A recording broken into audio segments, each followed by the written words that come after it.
All right. So here are my thoughts on me moving to another place outside of America and becoming a citizen there. Maybe a dual citizen because I'm an American. Or specifically, I live in Arizona. Okay. Um, I've thought about New Zealand. I've kind of stated this previously. The reason why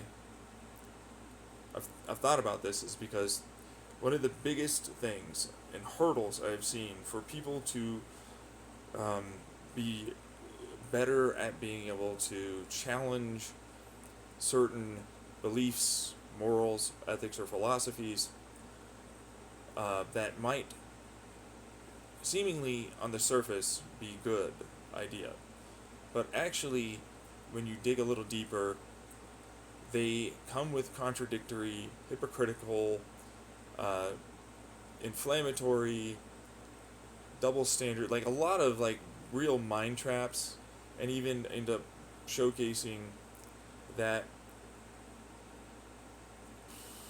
they are invalidating and gaslighting in many ways. Um, Before I get too deep into it, again, this is about the sexuality, aspect of people.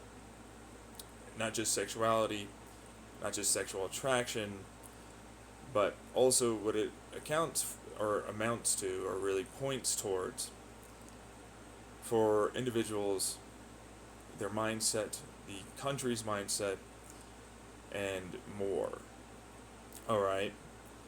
So a good way to put this is a consistent thing that occurs in many, many different countries and empires all throughout history and governments and even religion with different philosophies and morals and ethics all throughout the ages.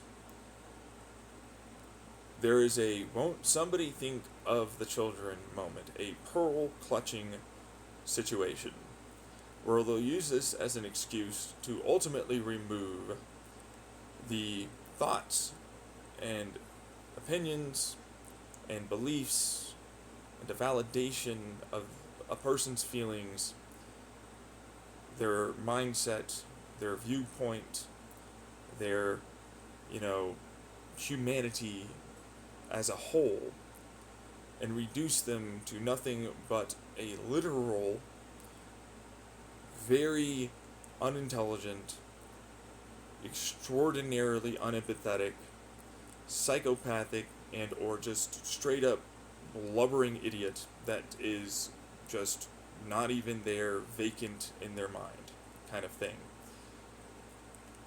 And that can be really any and all ages. But here in this instance, I'm talking more about age. Alright, I do believe it's a good idea to have younger people have the right and ability to vote. If you can't really get across a new law or regulation or something like this to a person that's arguably going to have to deal with it for the rest of their life, a genuine ability to understand it. Which, hold on, okay, you can explain amazingly complex topics in such a way that they can grasp the basics of it, and then you can get a little deeper into it. And it seems like they'll talk. A kid here can talk with an adult. Almost the same kind of way that a person that's known about this, whatever it is, in terms of its subject, pretty darn effectively. And like the more that you start to explain to them about your side, like you'll find that you'll start doing a biased viewpoint. You'll find that a lot of people that are obviously wanting them to believe or think one thing or another, or one type of way or another, just like our media does, just like any influencer does, just like any politician will on either side of that fence, just like anybody with a persuasive essay like documentary, or even, certain studies that might want to point one way or another, might not account for certain things, such as, medicine, in terms of treatment resistant individuals, you know, or individuals that might have a different background that prevents them from getting the full effective treatment than just the medicine, you know, meaning that they are not financially able to have therapy, which can dramatically change the effectiveness of a treatment and the results in a clinical setting. And same thing with more other variables. A good way to put more other variables would be just all the other variables that can really ultimately go into a study like that. It becomes more longitudinal and more, in some people's minds, invasive, in other people's minds, well, more accurate, you know, as much as, like, I might not want to tell you this, but this is, like, not going to have in any way, shape, or form your name, that kind of thing. So it's a real back and forth to me on that one, because it's like, it's privacy, but then it's like, yeah, but also it's kind of a good thing to have. And by kind of, I mean it's like a very much necessary thing to have. Anyways, I'm getting off topic. You can obviously explain that stuff to children. You can get them pretty darn young, depending on the child here involved, and not everyone's the same. You know what I mean? Some people can understand a little sooner, some people will understand a little better later, so on and so forth. Right? And it's like, that's great. But we have a huge issue thinking that the younger you get here in America, the stupider you really are. And it's a never ending statement. And it's like, whose fault is that really? It's not for the lack of trying, is what they'll say. But I feel like it is. It's like we're hamstrung by the pearl clutching side of things, then also the religious / moral ethical philosophy styles of beliefs of what should and should not be allowed, thanks to the pearl clutching and other draw lines in the sand arbitrarily, kind of weirdisms that are zeitgeist and cultural goings on tends to do and try and believe. I don't think that they should be working, a job for what it's worth, right? But I do believe that they can understand and participate in politics and have a better view and understanding of, as a result of this, why certain people will group up and believe certain things, why it is that they feel certain things about themselves and a given subject, and how that relates to each other and where it might come from.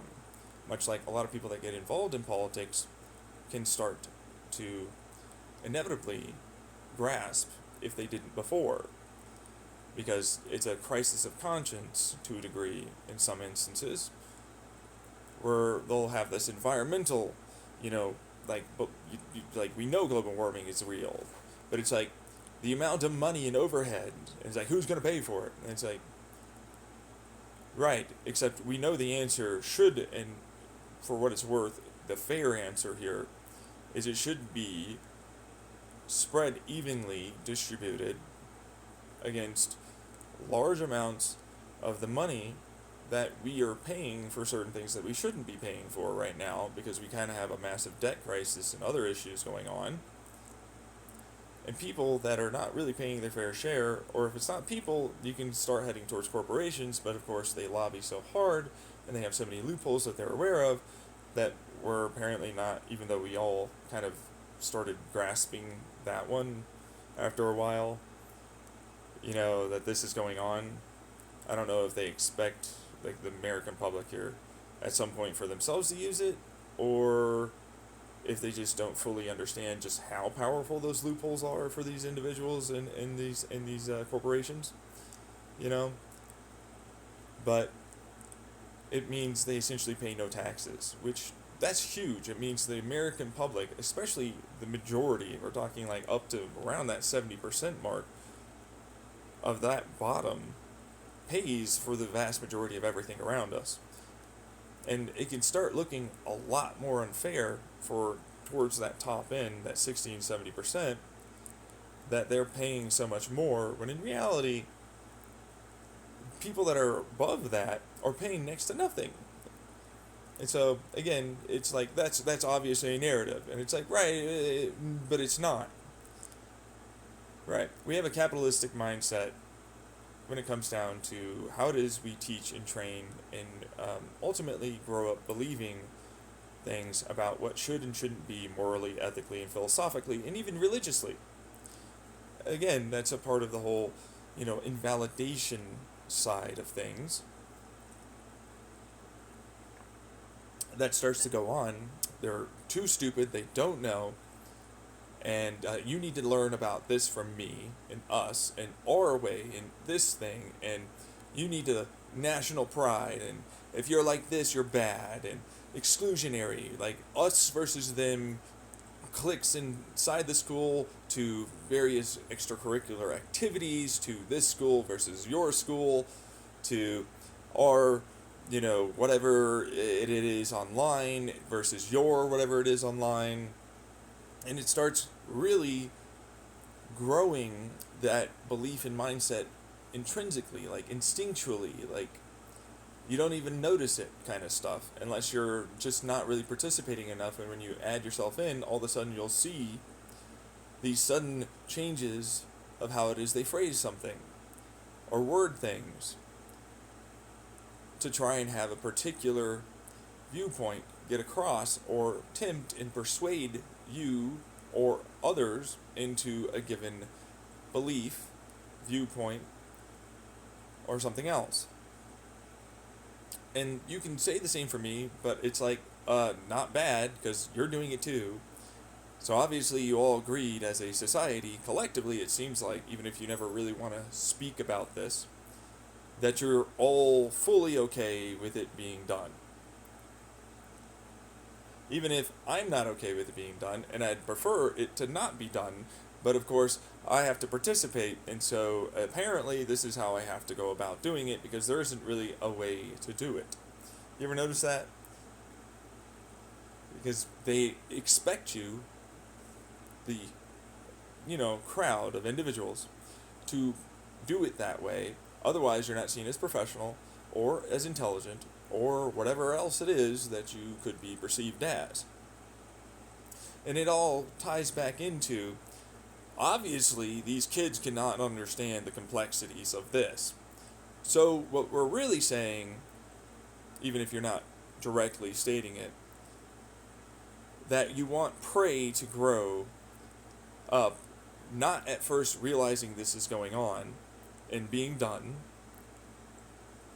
to make it easier for you, groom, train, parent, whatever the fuck wordage and verbiage you want to use, is to ultimately have one way or another as a viewpoint be seen, and then them have an attached identity towards that, and have a defense and emotional reaction to having it challenged, or ultimately even further possibly changed or allowed for other identities to exist and be just as valid as yours. Which again further states, which isn't really again, but it kind of is, because I kind of stated it in the beginning, and this is sort of repetitive, but it's like I have to walk you there slowly but surely, removing any and all possible, excuses, justifications, rationalizations, other perspectives that might ultimately come across in your mind as to why this is really just somebody trying to persuade you, instead of just showcasing their opinions and thoughts as to why they want to do something. See the automatic defense mechanism and necessary need to defend the tribe and the cultural zeitgeist going on within it. Right. Which I just want to get to, it's, okay, child in any way, shape, or form that has, let's say there was a test that could be performed that allows for them, which adults should also have to take, I believe, to showcase that they understand, they're competent, regardless of their political affiliation, psychological makeup, whatever, it doesn't matter, but ultimately can vote. And be in such a way informed enough and understand the possible longitudinal style of consequences and results that are between positive, negative, and neutral. You know, voting this way or not. And the perspectives of and beliefs and the reasons and so on for the yes and or no, or this and or that, or whatever, for the individual's perspectives and so on. Which, again, as I was saying a little bit earlier, would be very beneficial for young individuals. It would help them, it'd be very beneficial, and it would ultimately help them to know a little bit more about themselves in relation to the world around them and their feelings about it. Possibly we can add in the helping them process, be able to have positive coping skills and ways of going about their life to better handle some of these things, then still be a kid and a child and grow and learn. Which, by the way, child, teen, adult, we're all needing time off to relax, de-stress, like and enjoy things without fucking having to worry about what others fucking feel, think, are gonna do to us or others because of us enjoying whatever the hell it is. Let's say it's the new Barbie movie. Let's say it's the this new comic or this new subject, in math or science or entertainment, whatever, celebrity gossip or whatever it is. You know what I mean? There's nothing wrong with any of that. There's nothing more important on any of that because it's your enjoyment of life and it's how you ultimately can go about enjoying yourself, because that's what life's kind of more or less about. It gets rather dull if all you ever do is just go after any and only any important, seemingly, to the cultural zeitgeist goings on in terms of science or programming or math or physics or geopolitical or political in your neck of the woods, or the local politics, or trying to change people's ideas, or challenge even yourself and your idea. It just gets on. It's like we all have to grow, we all have to learn and continuously adapt, and ultimately some things are going to stick around, and maybe there are good reasons, maybe there aren't so many good reasons, but you'll either get to it or you won't. Like, we all kind of understand that that's kind of going on, I feel, and we all typically have this we want to change this thing. It would help me so much if you weren't like that thing that you are. But you also have to learn how to accept it. And this could help people, when they're young especially, grow to accept this. That people are going to be this. And they have their ideas and beliefs. And you can try your damnedest to help them understand with thought experiments, studies after studies, situations that we've seen throughout history that are very similar, reasons as to why they might think certain ways, have certain beliefs because of the opportunities and others and peers that continuously reinforce this, creating a local environment that seems to suggest around them that this is very much the case and the truth, and it might, honestly, perpetuate this there. But it doesn't necessarily mean it's everywhere and everyone, regardless of if that's a discriminatory racist thing or a positive good for whomever and whatever they may be and believe and think and feel and so on and so on and so on. Right? But the reason why I'm talking about that is because genuinely, from what I can tell, there are other countries, and New Zealand's one of them, that seems to understand that young individuals are not as stupid as we make them out to be here in America. They are not as impossibly, ridiculously vacant in their mind and overwhelmingly easy to confuse and manipulate. And yes, while we as adults and others can understand that our brains are still growing, that also means that their brains are uniquely suited to essentially grow around in such a way that is healthier for them for the given stressful situations, possibly trauma that we would in America possibly think would be the case that is made to have happened if they were to suddenly be, helped to understand and be more cognitively aware of the situation going on with, our politics and, us in relation to the whole, climate and economy and the stress that it can clearly induce for adults that they think have every fucking thing together somehow, and they're way more knowledgeable than they really are. And I remember catching my parents constantly on things that they didn't know or just simply weren't even aware of. Same thing with teachers too.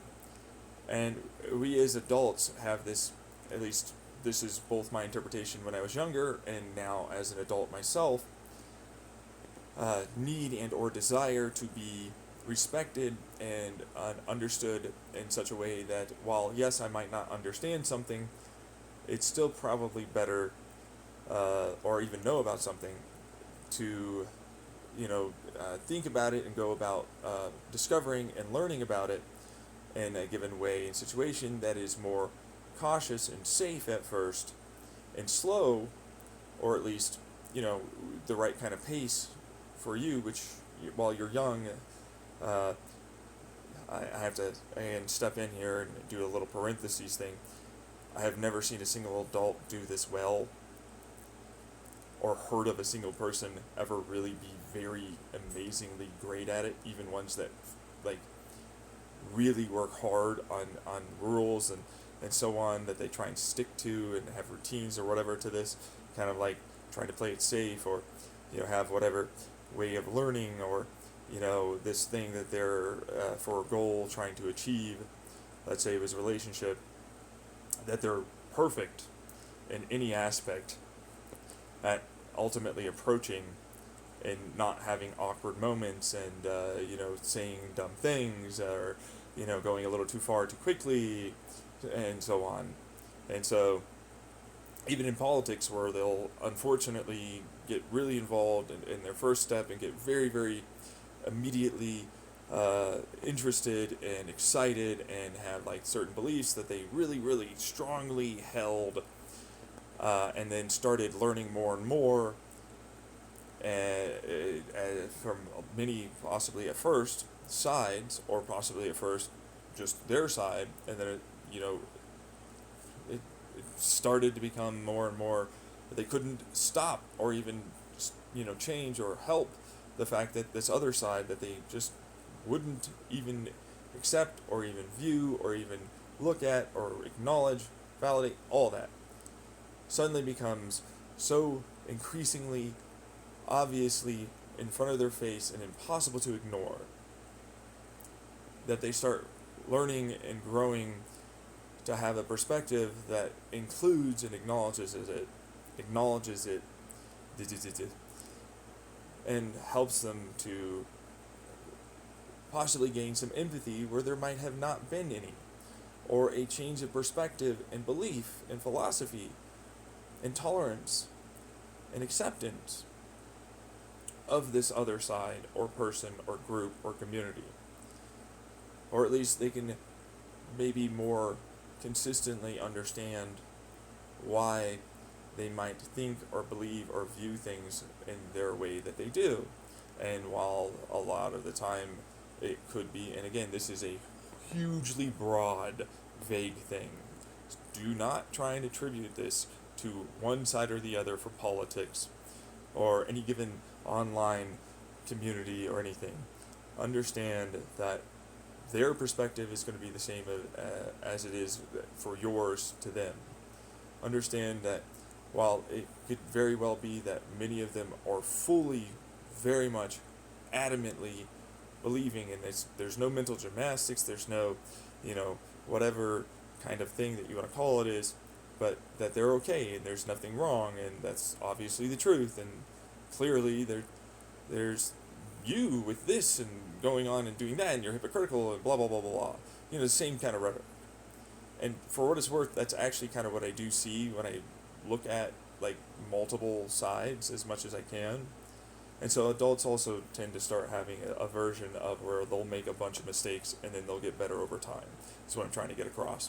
Even other groups, well, they'll be very, very gung-ho to try and help or do certain things that they think are a good thing for themselves and others, or even just themselves, because whatever it is for their belief and view and perspective of themselves as a group, or they themselves as an individual, or others versus them, it all ties back into how kids, they themselves, can start learning about that, and we can teach them that it's like, well, this isn't going on, and we, while not perfect, do have some experiences, if ultimately speaking, we're willing to be honest and truthful and direct about our own mistakes made, our own experiences and good positives that we've seen, at least from our side, but again, acknowledging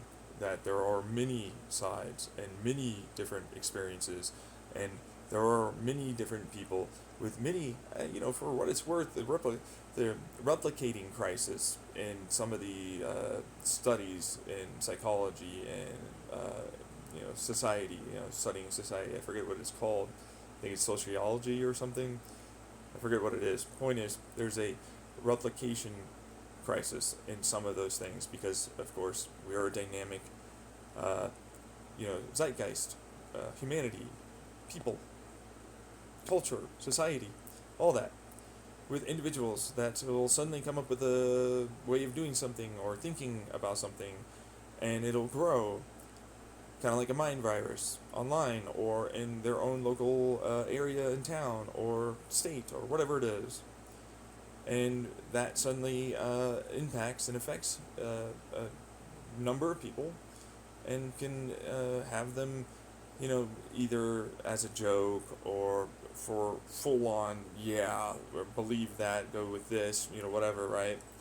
Or totally hate this, so on, on that side. And influence their behaviors towards themselves, others, and their voting and posting and decision making and hiring and opportunity and all the rest of that. And so that's just trying to get across that I don't think that children should be in any way lied to and kept from this obviously controlling, manipulating, side of society that is a whole bunch of people trying to do their damnedest to do the best they can, and that they are being, as best they can, taught, but are not being taught as much as they could probably be to understand themselves, understand the world around them, understand how they don't have to necessarily be nearly as stressed and as panicked as the adults are often, and be willing to be more open and have better abilities to feel as though that uh, they not only can participate and be a part of in a positive way, like others often in politics do as well, but that because that they are not seen in such a way as being impossible to help reduce their vulnerability, reduce their manipulation, and preying upon them, reduce their um, ultimately lack of independence and or ability to critically, logically, deductively think, rationally think, have more validity given to others and themselves, and be able to better discuss, or not discuss and discuss and uh, come to a agreement and decision decisively, moving forward, that is more uh, agreeable for everyone and less anger inducing as a compromise that nobody seems to be able to agree, or not have suddenly become a reason for attacking or justifying or rationalizing going after any given side or perceived individual within any of the goings on that was about that situation, that may have been harmful or helpful or whatever it was. Which, like, I'm basically just pointing a huge, massive finger and some magnifying glasses and mirrors broadly across a large amount of not just America, but quite a few countries around the world. And online as well. And so it's like New Zealand seems to showcase that they understand children are not as stupid and impossible to teach and have understand, explain, and not be traumatized while understanding and seeing and viewing the world, and the adults that they of course want to trust and rely on and understand and not hate. They're vulnerable. They don't have just perfect information, or again, here in America, when I remember myself going through my childhood, being taught in school and with my family, I didn't really have many friends for what it's worth, so take that for what you will. I remember distinctly that it was difficult to really have a consistent answer between any adult that I might have asked the same answer to, or question, not answer, to. And then when I would relay the answer that I had received from someone else with some slight alterations, maybe just in case they might talk to that other person about it, that they would start to have a debate, and there was genuine anger and frustration that could start occurring. And I'm just a little wee dude going through elementary school that doesn't know really much as to why they're so angry and what the perception and reasons for the emotions and anger came from, and why it's there and how it got about and came about. I know nothing about all the stuff I know now. I don't know why people grew to think and feel and act this way. I don't know why and where it came from that this level of, really strong backing or belief or philosophy or whatever showed up and became part of them. I don't know how people thought this way. I don't know where, I don't know anything. And so there's no oh, hey, I have this study that suddenly is going to spring up and I'm ready with it. Which even then, that can become detrimental to actually having a conversation and discussion with someone, because it could be you're a know-it-all, or you're ready and waiting with a bunch of shit to only have your side seen, very persuasive on one side, but not very persuasive on all these other sides. You know what I mean? And so, and it's also very much more now a informal, I mean, not informal, but formal debate at that point that you're trying to get across and push a particular side and have a win or lose versus a coming together thought process that kind of helps you understand more about what's going on. You know what I mean? And maybe from there decide one thing or another moving forward, that kind of thing, and put forward the effort and be able to respect and trust each other to do that while also validating the struggles and goings on of the individuals involved and what they have to do, and not everything going together perfectly or at all the right times, so on and so forth with that. You know what I mean? It like really starts to foster more understanding and cohesiveness between everyone. And America doesn't seem to have that, kind of look and view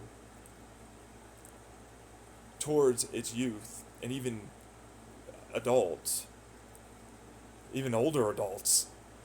It's really like, I've got this power and authority, and now I'm going to use it to fucking make it my way. It's very, that capitalistic, individualistic, productive only is what that means if you're producing or working towards something, meaning a corporation's overall services and production of goods somehow, or that kind of thing, or the government outright, instead of like a citizen being a citizen and providing their own value, much like we used to see considered very valid throughout a lot of history back in the day, that a person could have really good ideas and thoughts and beliefs, and it could really alter and change your perception towards yourself and others and help grow and foster a better outcome, like is kind of what I'm trying to get across now, which you used to call those philosophers or like a Gandhi or various other people. But again, we think about like our what we were taught in school. You start seeing more and more this conqueror in capitalistic mindsets, or this we defended against this great big bad evil guy like in American history, and ignoring a large amount of our own past mistakes and beliefs, which are now coming back as more and more acceptable forms of cohesive belief systems. As in, it is a good idea to be this discriminatory because obviously it makes us feel better, and it means that we have a common enemy that we can now work together, and even if we don't like each other, the personality or whatever, we can still work towards this bigger, greater, terrible, big bad evil guy. Which is a kind of rough philosophy to have and viewpoint and perspective to go with in terms of having people work together, because then if there's just nothing to fight, or ultimately someone that doesn't want the fighting, but not just the fighting, an argument and us versus them and all this other stuff that we're really quite primed, groomed, grown, all those words into as an adult, with never really having that showcased to us or having it so understood and seen and conceptualized the size and scale of it and what it will ultimately mean and entail for a lot of us growing up to the adults that we now are, and will continue going on as until we inevitably die or possibly don't, thanks to some technology, which would be great. I still want that. I don't care. I don't care. We can now have some biological immortality that allows us to travel, far distances in space, and possibly have a better survivability rate and adaptability rate to colonizing on planets that we wouldn't normally otherwise have been able to do that with, or so on and so forth. But I'm going off topic. It's like when I think about New Zealand, having, it seems and appears decent enough, or at least there's a kind of that happening, like a little bit of an acknowledgement of people being people much earlier and should be seen as valid and do in every way have to suffer or live and enjoy the decisions of those around them, especially the ones that are older, and seen as, in my view, quite more often than not, falsely more wise and experienced and intelligent, or capable or functioning and functional than they really might otherwise truly be. You know, or they have plans and or very large amounts of knowledge that everybody's all working together and talking very, like you do when you're in school or with your friends. Like, you'll get behind closed doors, like you'll talk in your room, or you're on the playground and you're fucking having a blast, and you're gonna talk about one thing or no, ooh, it's scary. Oh, I know, I like Sally or fucking whomever it is, right? Or Bobby over there. Oh my God, that kind of shit. Or it's like, hey, you remember my parents been doing this? You remember when they did that and this? Yeah, no, now they're doing that and these things. And it's like, yeah, no, mine's too doing that too. I don't. Do they talk, or you know what I mean, like that kind of thing? And it's like all of a sudden you can start grasping that kids are fucking way more perceptive than you really ever give them credit for. And we continuously, I feel, as adults, really forget that part about ourselves when we were younger, because of all the different things that we constantly are bombarded with online, in real life, in the workplace, and have our own perspectives and desires and goals and all these different things happening.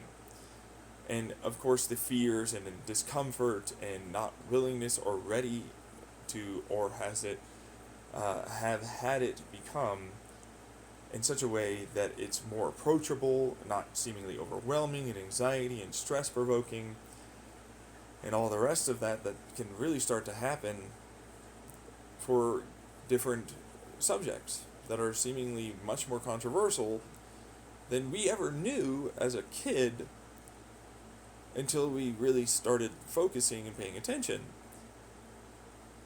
for all these different things that we are definitely a part of and are affected by.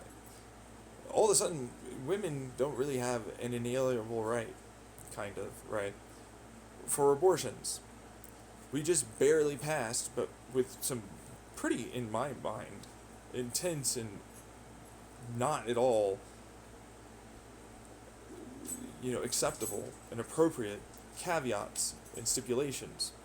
Like, for what it's worth, poly relationships, either many men and women, or many women and one man, or many men and one woman, or many women and or many men, regardless of gender identity, fluidity, or whatever they want to be called, so on and so forth, all valid. They should be considered valid. They should be considered, allowed to be recognized by the state as a genuine marriage. That's not even getting into, why is it that it's only seemingly Christianity in their form and tradition and ceremony of marriage that it's recognized as valid by the government. Although there are others, it's not really as stated or as used or viewed or as valid, all those things as often. And also, why is it the LGBTQIA plus, crowd, no offense, love you guys, rainbow community, seriously, it's great. Right, I call you rainbow community because it's cool and it irks certain people, on certain political spectrums that are like, I want my rainbow back. And I'm like, okay, but it's still your rainbow, like whatever, a rainbow can be whatever. But it's like, no, I don't want to support them. I tend to get just kind of weirded out by that whole conversation. Like, it's a set of colors. Why does it matter? Anyways, that it's more often than not focused on the Christianity ceremony for marriage. I know this sounds kind of like stick it to the man or that's such a meme and whatever, right? But it's like, how come they didn't just make their own kind of like all around, the world sort of religion sort of going on where they now have their own version of a ceremony and get it recognized and validated by, the government, and that's what they do, and that's perfectly fine for their religion, and they get the same level of, benefits that people that get married do and are. But it's like, that takes a lot of effort and will, and I'm like, you're right, you're absolutely correct. But again, it goes back to like, right, but it wouldn't really so much matter because we're kind of like skipping past the real issue is that the government itself doesn't recognize the marriage even if it is performed, which is such a fucking weird thing because it's like the government's not supposed to have religion mixed with it. It's supposed to just recognize whatever it ultimately is. They got married, just recognize that. Who cares if it's with this religion or that religion or any of the other things?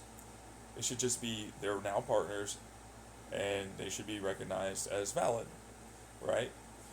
Same thing with any and all styles of that, in terms of how many there may be in any type of gender or whatever, should be allowed and just as valid. That was not really as talked about because it seems like monogamy is so overwhelmingly the majority that it's like, well, that's just bad and evil and people will get hurt, or it's not as valid, or they're just a bunch of sex crazed individuals, or like all the same rhetoric that I'm hearing in that rainbow community about the poly community starts occurring. Like, even with like, oh, they want a harem, a woman or a man wants a harem, you know what I mean? And it's like, well, that's their kink, man. What's with the shame? Well, it always ends bad and poorly. Like, your anecdotal experience, okay, sure. But, like, it seems an awful lot for me. Like, there's an individual that just had certain fucking wants and desires as to how their relationship would go and how it would involve their kink. And truthfully, they didn't go about saying or doing that in a properly trusting, respectful environment that communicated things correctly. And truthfully, they ended up hurting and traumatizing others and or having it possibly all fall apart. And that could very well be the one man and multiple women, or multiple women together just in general, or multiple men together, or any of the versions, right? And so it's like, well, it seems like that person and or persons simply weren't into it or didn't like this, or and it's like, for me, it really highlights and points out that a lot of men and women, and even in monogamous relationships, will start heading towards a relationship with the intention to slowly bring in certain sexual plays, kinks, and beliefs and views of what they would like to have go on. And at first they're very nice, and yeah, and then it slowly grows, right? And it's like, this is a huge like pet peeve / like issue I get when it comes down to just looking and viewing practically everyone that I can see online and in real life, and that I've had various discussions and or seeing the comments to one perspective, like that kind of thing, like just a large amount of watching, it seems, and being talked to or about or with or looking for advice, that kind of stuff. It seems like a lot of miscommunication and bad communication, or fear and stress about opening up and not being direct and upfront from the start, is very seen kind of like I was talking about, where all of society just sort of like agrees it's acceptable to try and manipulate each other. It's kind of like all of society seems to have grown to accept that that's just a thing that you should probably try and start off with as being the only normal way to start a relationship. And I'm like, why the hell is that the only norm? Why do you not just like be honest and real and genuine about yourself from the get go and what you're really looking for and wanting, and find somebody that fits the bill? You know what I mean? Like, I get the desperation and the not wanting to be lonely. Same here, you know, no different. But at the same time, it's like, it's better to not ultimately have that, like, constant sort of destructive, it feels like, guilt and shame that can come with being in a relationship where you're really just going to continuously try and work towards that. And you know it probably won't work out, but you're kind of slowly getting them towards that, you know what I mean? And that could be okay, you know, like people can understand, like, hey, I'll slowly, oh, no, you know, I'm actually pretty open and so on, to straight up they're trying to force certain things, which that's bad, you know, to it actually isn't, depending on the given individuals involved. It's such an odd one. It's like, no, no, no, this is acceptable, you should try it that way. And it's like, why is it not acceptable to just be upfront and honest? Why is it that you mock them online? I see them being mocked, or they're looking for a certain, you know, look and a certain type of starting off point for certain kinks that they really enjoy, and you know, financial, societal, social status. Well, here's the caveat for me. I'm actually very much in agreement that that's kind of very unrealistic to a degree. Often, you know, when it comes down to like, oh, I am this next to like, and this is gonna harken back into things that will probably annoy the shit out of people, but are, I feel like, uh, understandable regardless of fair or desired or thought of as okay or acceptable in any of your viewpoints, but definitely is happening, and like it or not, it's probably not going to change anytime, if ever, soon.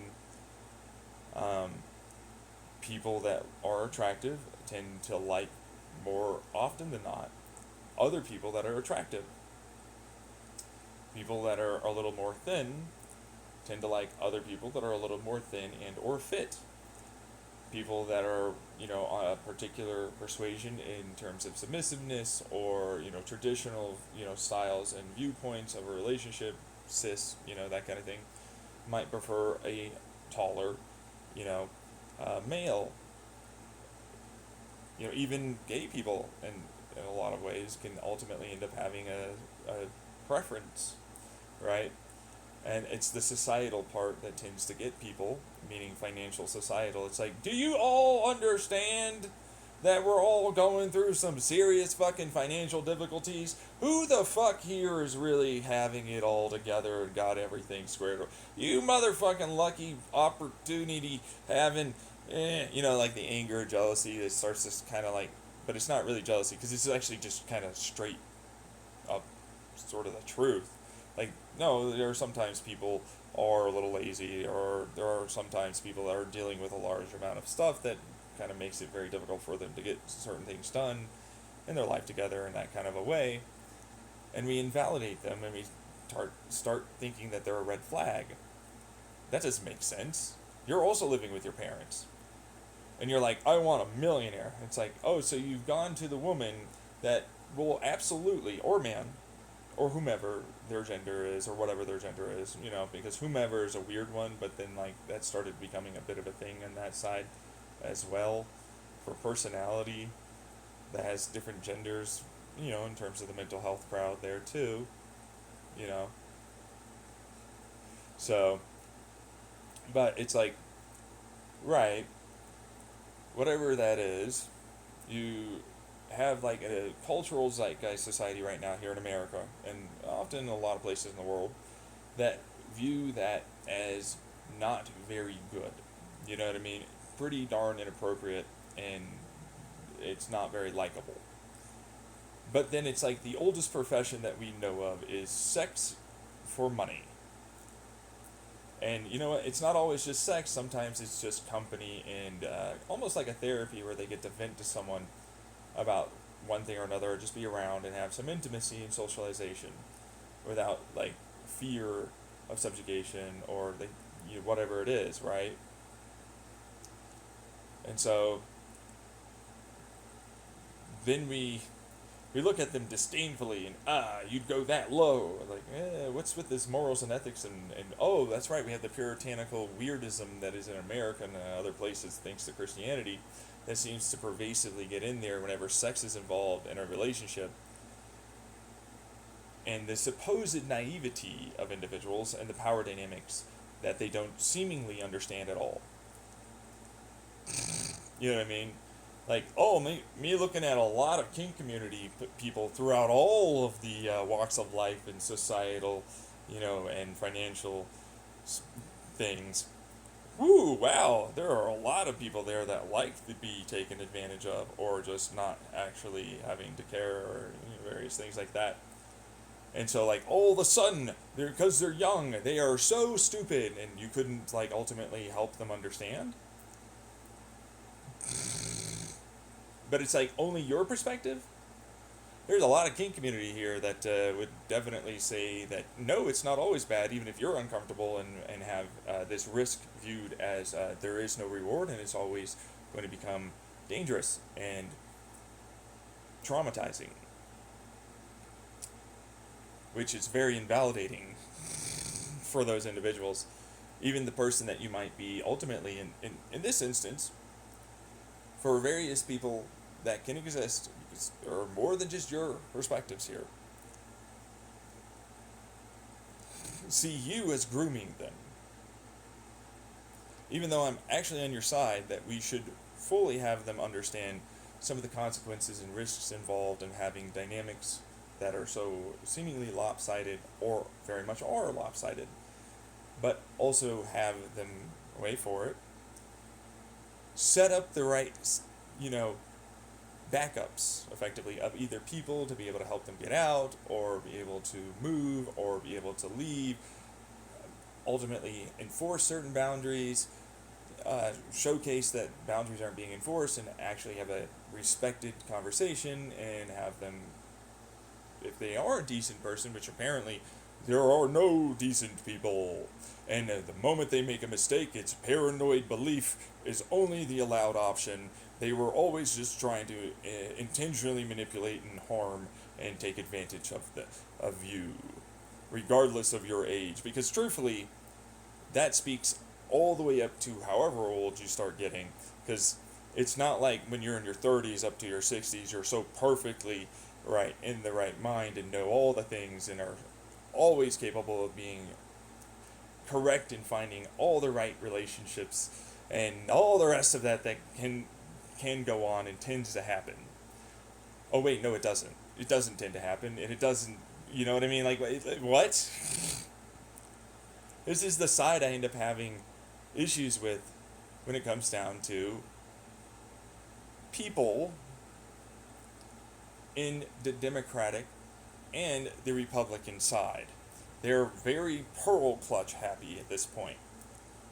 They have a extraordinary narrative to push that these individuals could never be taught, never understand, very black and white, all or nothing immediately.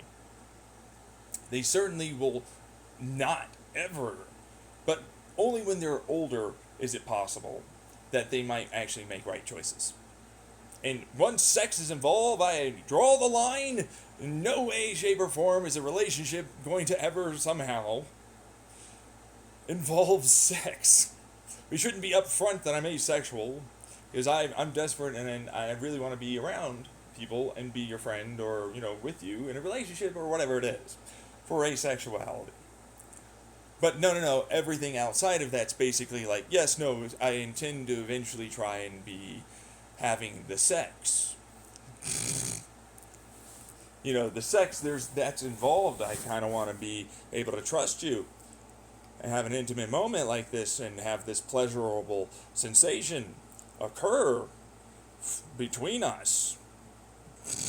You know what I'm saying? It's like, ooh, wait. So we're just gonna immediately, ooh, that's bad, that's all about sex. It's like, but these same groups will be like, prostitution, oldest fucking goddamn business to have ever existed. Or like, yeah, no, they've been allowing it's like, how do you not see the weird hypocritical stance you currently have that is in absolute contradiction with your statement? How do you see that? In no way whatsoever. How blind, like, where are these blind, how do you get blinders like that? Where's this cognitive dissonance happening? Did you not showcase and see that this, like, obviously taught and told to you is the only real way to believe this is the correct way to act and be? Came from a religion that a lot of you, except for certain sides, which even of those certain sides, either fully don't in any way count as being valid, or valid, but, there are some serious bad parts, to holy shit, we have a lot of different perspectives and beliefs and viewpoints, and this is the right one, that's the right one, only this, that, kind of going on. Real cherry pick happy, you know what I mean? But yet, our laws and regulations, okay, started leading us to believe, especially with parents that are terrified of, like, how the hell do I have a conversation with my child when they are naive and all these innocent things and so angelically perfect and blah, blah, blah, blah, blah. And certainly can't understand anything at all. And it's like, you're now sounding like the right-wing side, or the uber, oh no, you're super progressive left.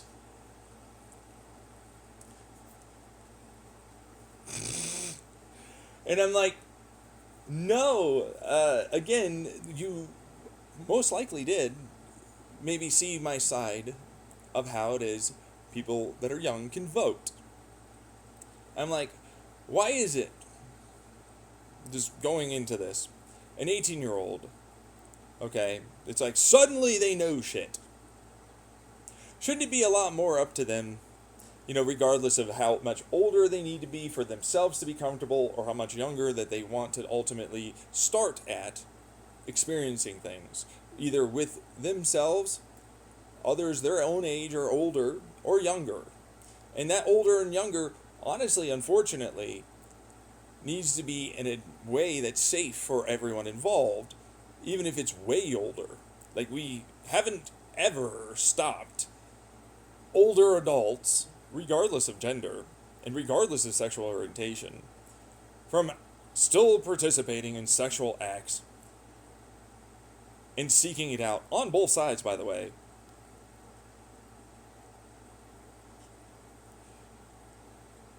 Ever. Like, it's like the equivalent of the drug enforcement agencies' war on drugs. It's not going away. The drugs are still happening. The sex is still going to occur. There's no stopping it. You know what I mean? The curiosity, the desire for pleasure is still going to continue happening. And again, it goes back to the relationship thing, like on a Tinder profile or some other shit, where it's like, they're so terrible for wanting this, from them. This sex or this money or this whatever, and they'll just offer up whatever it is that they offer up, right? And it's like, is there love there? Does it fucking matter every single time for everyone? Should it? Should we get involved? You ever think about that? Why are you suddenly judging the shit out of someone for that? Where's the shaming coming from? Where do you feel that is coming from internally? Is it because they're naive and no way are they going to be able to handle the fact? And it's like, this speaks volumes about adults, if we're going to be really honest. If they're that manipulative, if they're that obviously aware of this part, but they can't fucking respect it in any way, or they believe that they don't have to, or it'll mean nothing, or whatever else. And so you know that about society and culture. Why the hell aren't you going after that?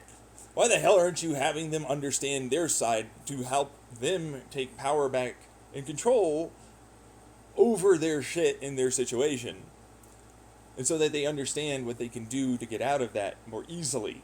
And if you say you are, well, apparently you're doing it so poorly that you should, in every single way, shape, and form, only think that it's always a negative, because that's basically good enough, and we shouldn't ever involve each situation in contextual basis on a case-by-case basis for every individual situation.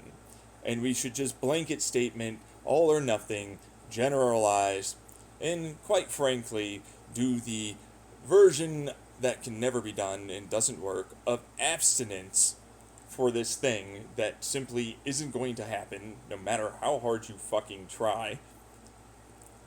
And simply, apparently, fight tooth and nail to barely get across certain power dynamics and boundaries and communication styles for individuals that see you as nothing but a lame, overly cautious piece of shit that's trying to get involved in this embarrassingly too intimate and genuine, and I don't trust you as in any way a person that can inform me on anything,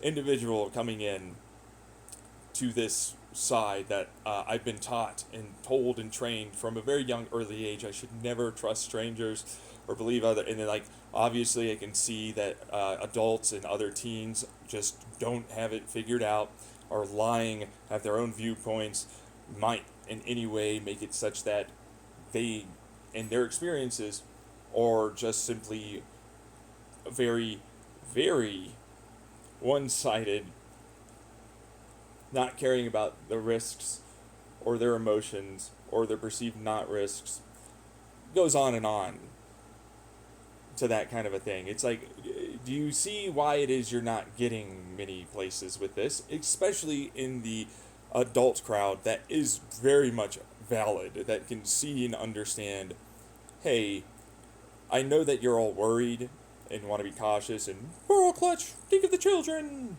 We are. Let's think of the children. Let's have them actually understand this shit. Let's make it so that they can understand themselves, their wants, their desires, the risks, the rewards, the possible consequences, how to best do it and perform these things in such a way that minimizes a large amount of the risks, or at least a much greater amount, and simply validate people and their wants and desires of having a certain style and type of relationship that they're looking for, regardless of their fucking knowledge and experience in it.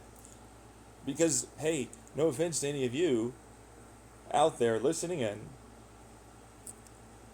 not a single one of you has ever done a perfect relationship. Even if you've stuck together with the current one that you first married. You had your ups and downs. You had to eventually learn how to talk and communicate better, most likely. And you had your own versions of boundaries that changed and grew. And your own curious experiments in the bedroom. Or deciding to just, not do that anymore.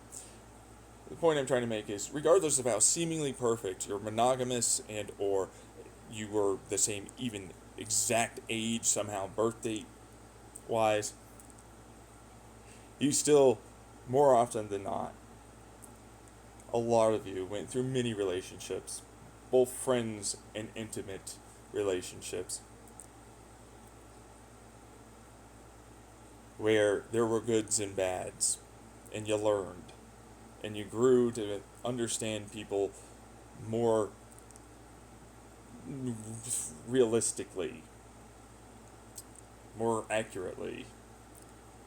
They are having these desires and will ultimately try and push for them. It's not just you. They will ultimately plan to try and have a conversation and do their best to do that back and forth dance and try to steer you maybe more towards that and get to know your personality. I mean, that's the risk of learning what it means to be in a relationship. These people that you're in a relationship with, friends, family, or intimate, they'll get to know you, your personality, your likes, your wants, and you ultimately are a part of their life, and you could be seen as someone that can help them with this, or something that they want to talk to you about, have you a part of, or ultimately have you help them or do together whatever it is, with sex or, ambition or desires towards moving in, out, whatever, okay? And every time I think about this, it's really just speaking volumes to the ridiculous amounts of bad self awareness, bad communication, bad respecting of boundaries, trust, and more. Because, oh, shocker, regardless of your age, people will abuse your trust. And somehow, some way, we have this invalidating perspective to adults, especially once they get past their 20s or even in their 20s, that states that they should have otherwise known, without even in any way knowing their background or history with others, or their perspective of what their experiences were, and how it is they could be incorrect and they might not have knowledge like you. That should, in every way, change their decision making and thought process with others moving forward. Y'all need education on this shit, basically, is what I'm trying to say, much earlier. And brute forcing it through just experience after experience after experience after experience after experience, meaning relationship after missed relationship after bad relationship after even with like, I learned how to pick up good communication from my family and this is just how we act, but they don't understand why it's good, and then that can ultimately be changed to doing the bad thing because they don't understand that that was a good thing that they were doing before. Do you get and grasp where I come from as to, yes, I'm actually on your side, but also I'm really kind of not? I'm on your side, you're all too fucking naive to be in a relationship with anyone, but oh wait, no, it's still working well enough. You're not getting abused, although you definitely have your arguments and times when things aren't great.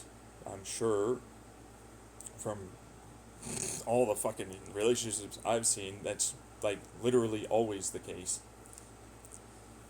Well, I've never seen that not be the case. I mean that. But then this is anecdotal experiences. And yet, I don't have many people that have ever told me outside of the one where, no, I've actually been perfect. Because they love to show that off. And then almost inevitably, a lot of people suddenly start looking at them. And they'll comb through and start asking questions. And really kind of try and see and suss out just how real that actually might be. Not out of jealousy, but it's like, you might not actually know that it's not as good as you thought.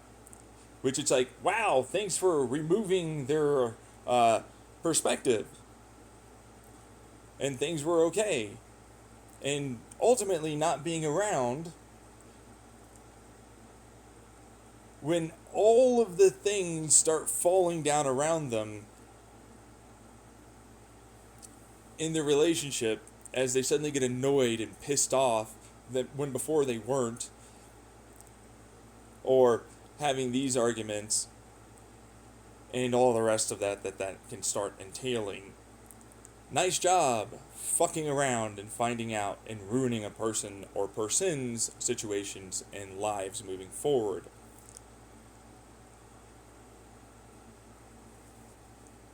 Do you see what I mean when it comes down to leaving shit alone to a degree? It's like, yeah, I agree with you. It's very unrealistic that you're probably, as a individual, no offense. I want you to understand, I really don't want you to get angry at me. This is more of a perception of many people in society, even if they will try and deny that this is going on even.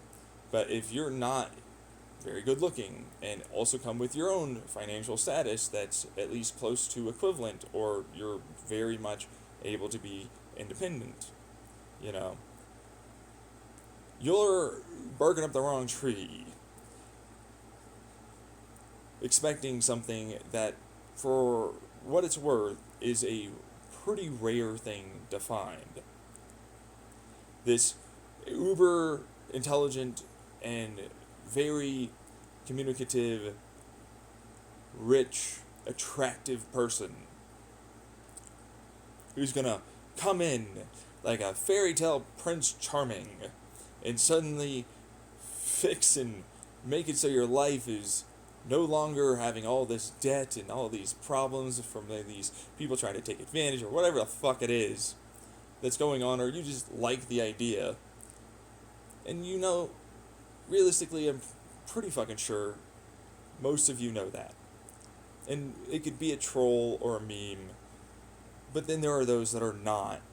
And they can be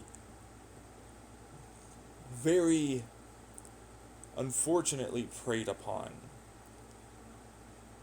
Because there exists a bell curve in that rarity as well of individual, of those who are on the average and they'll try and find what's best for them, you know, and love and respect and all that, to the, well, you know, they're a little bit more pushy over and they've, you know, someone's going to try and control them or someone, to they're going to try and fucking find easy ass people that they can just sort of slide in and take advantage and just decide to fucking sweep you off your feet, fuck you, and dump you. You know what I mean? Like, basically, you're an easy one. You know, it's like, well, I just want to have sex and I just want to fucking do this and make you feel shitty about yourself. Or, really, I don't even give a shit about you. It's like, here, I've got the money, here's the money. Oh, I know I've got all this. I'll get you on this nice, cool date and, you know, put all the little love-bombing stops into it. I'll fuck you hard and, you know, say degrading things or do nothing, and it'll be all nice or whatever, and then they'll fucking drop you regardless. And you'll feel wonderful, and then you'll hate everything, and you'll understand that you were just used. There's nothing stopping anyone from doing that. For any financial status or social status or religion or race or any of it.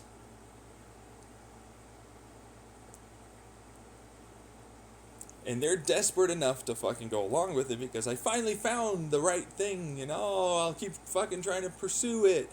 They used a condom. Baby ain't theirs. They've got snippety snip done. What are you gonna fucking do? Yeah, I guess I'll just change my number. I don't care about my social online thing. I'll just switch over to this. Whatever the fuck it could be. That opportunity that you'll fucking just keep, they'll fucking string you along too. And you'll see this with men and women, regardless of gender, really, in all walks of life, or they'll desperately continue pursuing something. And it gives them their ego boost. But also, it's just to play around and fuck with you and laugh and jeer. And then you suddenly realize that that was something that you experienced, hopefully, you suddenly realize this. Locked away traumatic memory, perhaps, on your elementary recess school field with the other kids, where they'll be that kind of shitty. They didn't change just because they got older. Same thing in middle school and high school. Same thing in the workplace. Doesn't matter if you consider them a predator, a player, or whatever the fuck else.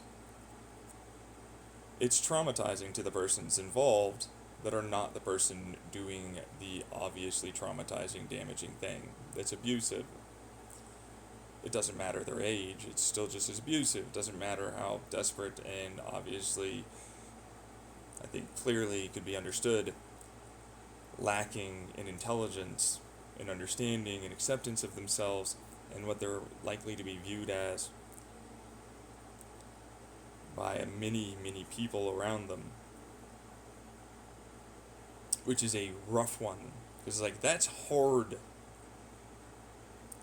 to learn when you get older.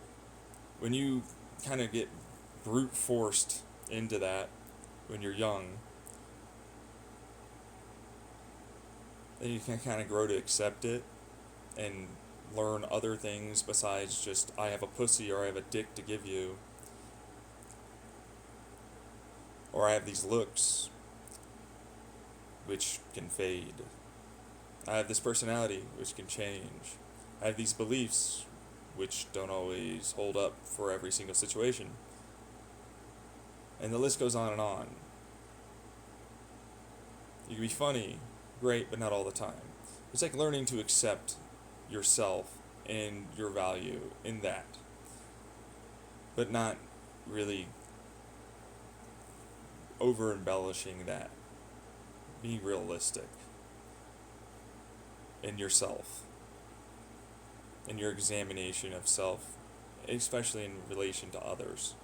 The younger you start having that start to become more apparent to you, can definitely be helpful. But again, it's not going to change people that are optimistic, and very, just willing to throw themselves out there and look stupid. Dare to be stupid. I love that fucking goddamn song. Dare to be fucking stupid. Take a risk. Fucking try.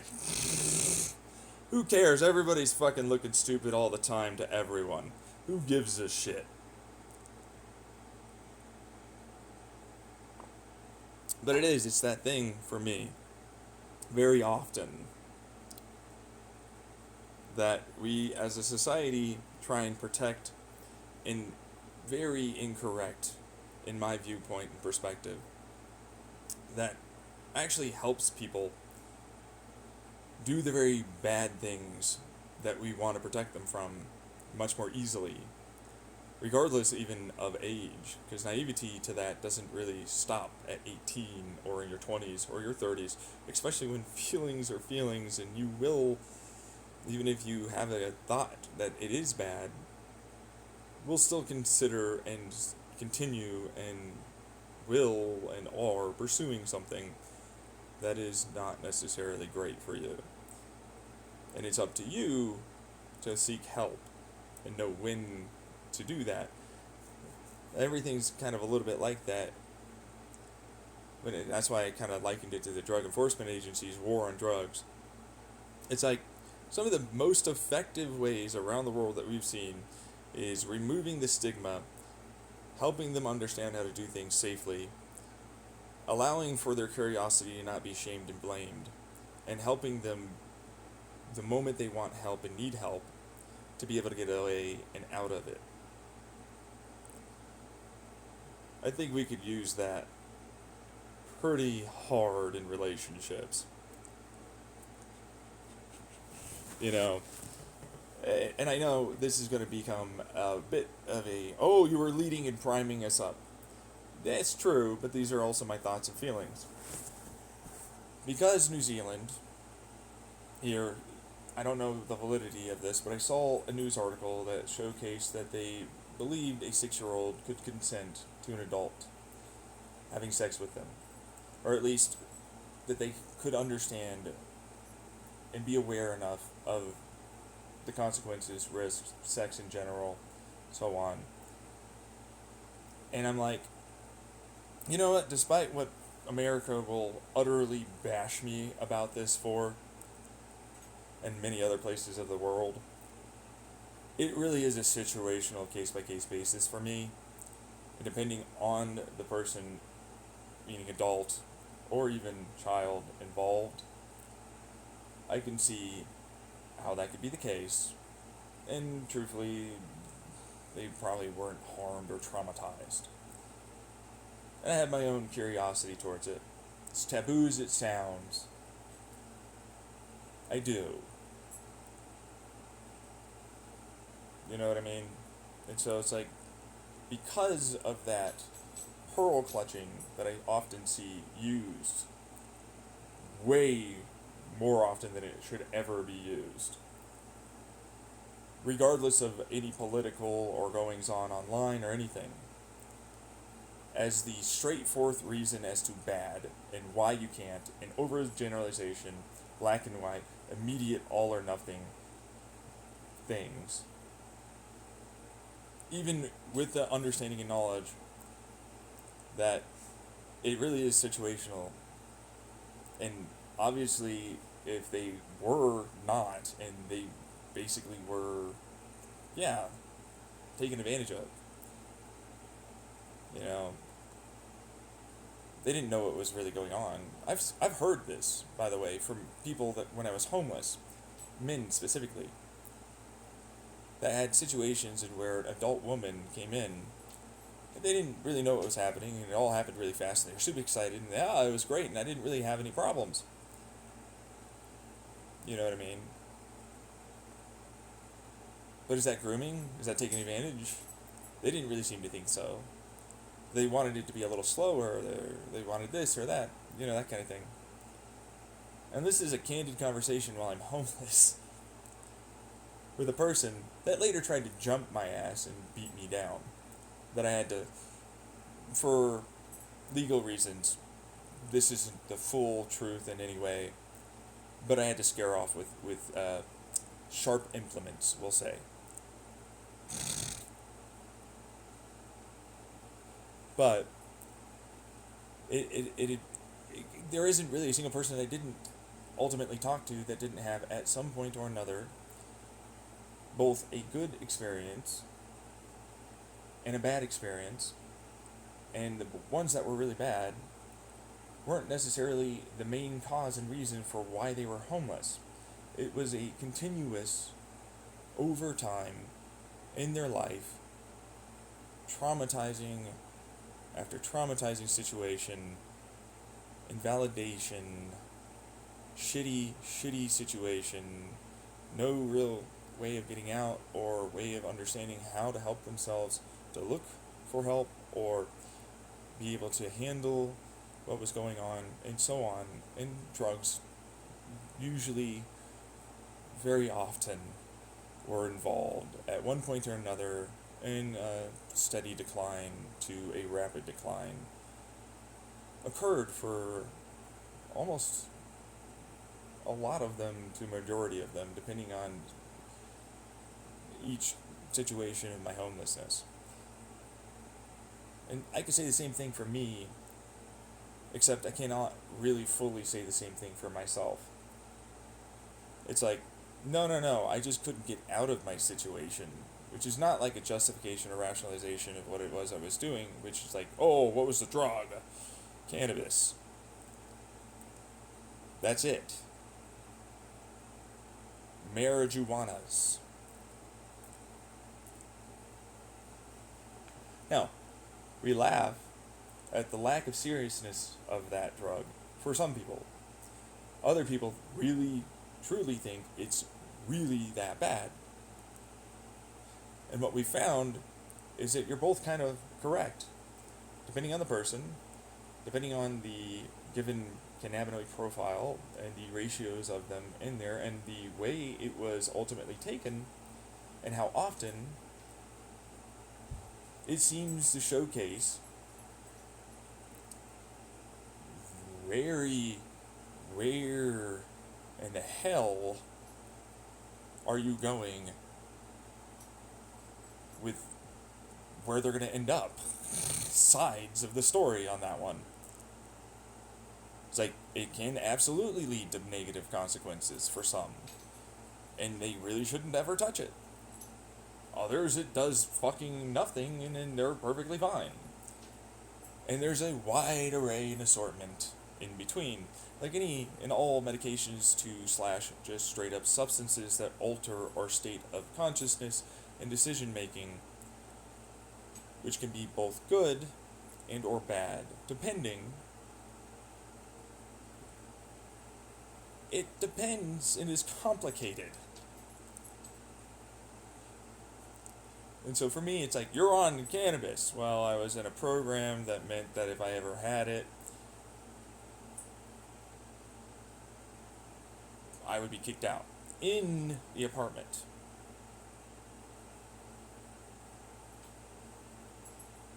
Okay, this is that time. Never drug tested, never searched, just kicked me out after complaints. You can have it off premise.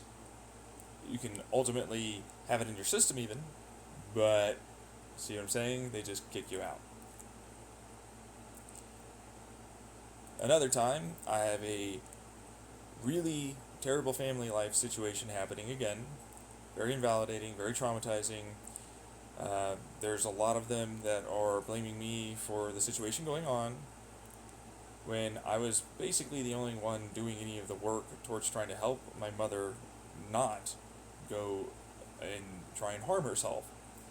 And nobody took me seriously until it happened, and then they basically said I should have all my shit together and more, and I was the one being mean, but in reality, they never want to examine their own actions and how they phrase things or the boundaries they crossed, the invalidation statements and more that they were doing. So there's that. And so like I usually just remove that. Then there's the last one, which was another version of that, except I was left alone to live with my very abusive mother in this instance, who turned out I later am so fucking ridiculously able to confirm. Like at this point, it's kind of fucking shitty that I would even have to deal with like having to showcase this, but my mom intentionally pretended she knew taking the medication she was taking, overdosing in this instance. So trigger warnings should have already been said, but there you go. Wouldn't kill her.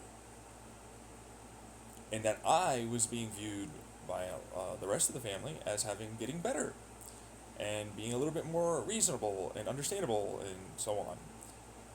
Well, she's a narcissist, and obviously her power and control over the whole family there was being reduced.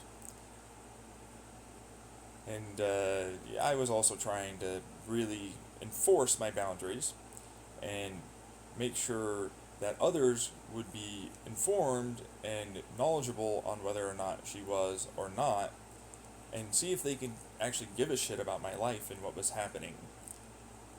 Well, that fell apart because they didn't and they won't, because they're also versions of the same thing. And so that obviously didn't go over well. And so then I was living with this person after being homeless. And quite clearly, it was getting worse and worse and worse. And even I took up the habit of self-soothing. After being homeless and going through all the traumatizing situations that entailed, not really ever being able to talk to anyone about it, going through many, many therapists and medications well before this, and not having much luck except for the therapy, but then that eventually started petering out too. Especially when it came down to no longer making the all or nothing statements and black and white thinking and overgeneralizations and giving benefit of the doubt and trying my best to come to a compromise and or decision together that we can both agree to, or at the very least work towards regaining trust and so on. Apparently me taking control and power over myself in that was not liked by my mother, my father, or my two sisters.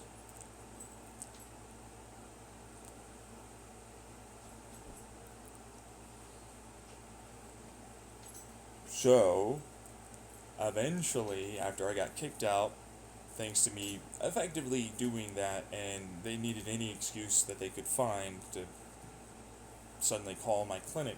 After I'd gone to the hospital a few times, thanks to the PTSD, paranoia, and other things I started suffering from not sleeping, drinking a lot, vaping a lot of cannabis. Well, not really, still the same ounce every month. But realistically, having to suffer through this and not really having a therapist anymore, and there weren't really any other medications I could actually try, because I had gone through every fucking goddamn one practically, outside of benzos and MAOIs. And so the EMS and deep brain stimulation, so electromagnetic stimulation and electrodes in the brain, deep brain stimulation, or electroconvulsive therapy, were really kind of the only things that were left on the table. I was not going to get helped for ECT, electroconvulsive therapy. To be fair, I'm kind of okay with that now, but back then I wasn't. The deep brain stimulation, of course, is only pretty darn recent, so back then it wasn't really a thing. It was kind of more of an experiment kind of being tested.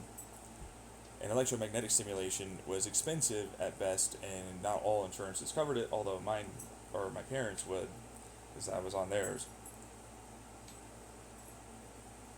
But there were not very great reviews and a whole lot of speculation on its effectiveness back when I was looking into it. And it would entail having my mother and all these other things be involved, which of course ramps up the stress and abuse possibility. So cannabis got involved, and for 2 years I slept perfect, I ate well, I lost a lot of weight, I started socializing and getting out more. I started becoming more creative, looking for a relationship, trusting and having self-worth, so trusting myself and having self-worth in myself, self-esteem, confidence, validation, and man, did that irk some people in my family.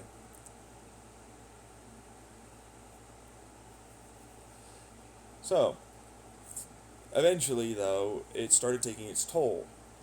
The stories I would try and create, and or the various goings on that I would try and predict in terms of science, but after a while, it's like, is it prediction? And I've talked about that and released that video already on my YouTube. And so now I've really come to the conclusion it's very unlikely. It's just way too unlikely after a certain point. Yeah. Like, just stupidly too unlikely. That there weren't people listening in one way or another somehow. And that's a real vague statement, so let's just really quickly enter in here the whole microphones, hacked phones, hacked cameras, laptops, stuff like that, to varying degrees, actually advertisers and app makers, the corporations, do have the ability to just sort of listen if they should want to, and even government can effectively put in a request / just do it themselves without you really actually knowing that they are. And that was well before the 2010s being releaked, re-leaked multiple times. It was leaked once, and then it kept, and nobody really kind of grasped just how deep that could really go. And now I'm starting to realize, that's pretty fucking deep, how far that can really start to get, especially when money and incentivization start to come in to play and are really getting involved. So, anyways, I took it to mean that it was a lot of people were well aware of my intelligence and were obviously stealing my shit. And I can never talk about that with any of my family members. I certainly didn't have a therapist that wouldn't just put me straight up in a mental health institution. And so I was left to just fucking deal with it myself. And for what it's worth, it's not like any of them, meaning government or any private investigator, is not somewhat, possibly, more likely than not again, knowledgeable and or a part of it. So it's kind of like I'm very obviously helpless. And people get very invalidating because it's an abusive situation that I actually really can't get out of. You know what I mean? And then I'm also in another one with my family. And then I'm also in another one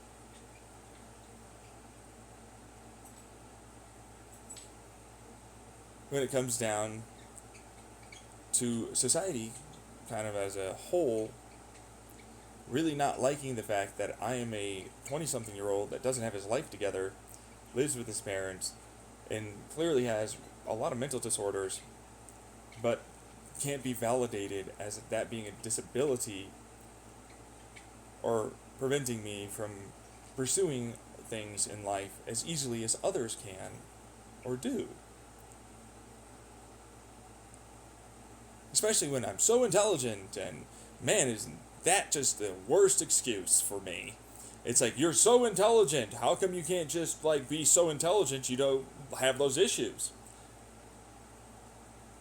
What the fuck did I just hear you say? Massively invalidating in every fucking way. Like, oh yeah, no, you're super fucking strong, man. You're missing both your legs. How come you can't do a squat without any prosthetics?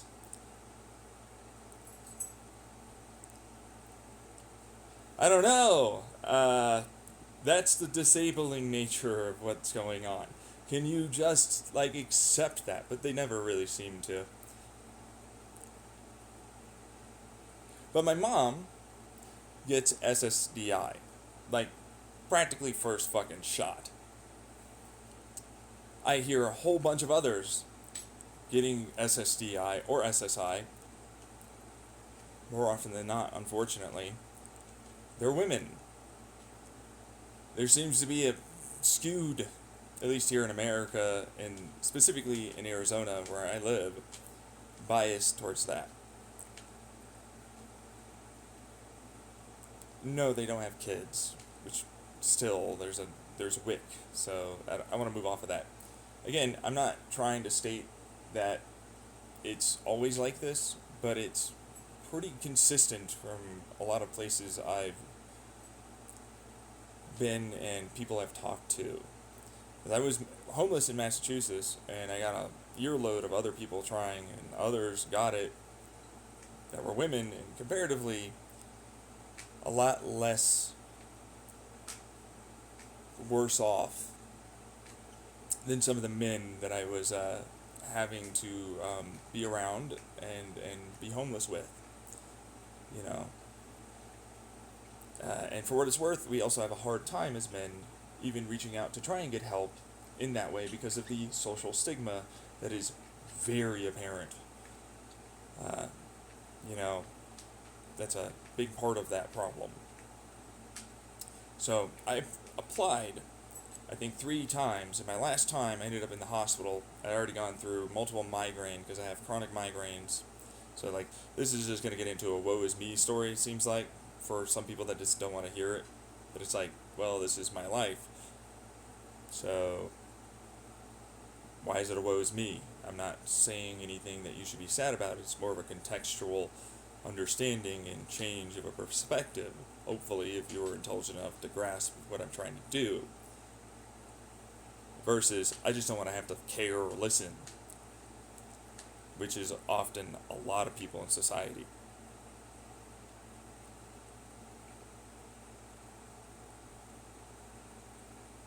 But again, it's like I've applied several times.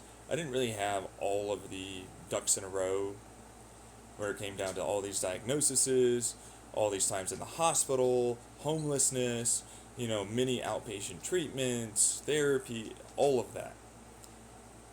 I did now. I applied last or 2 years ago, something like that. Still got denied.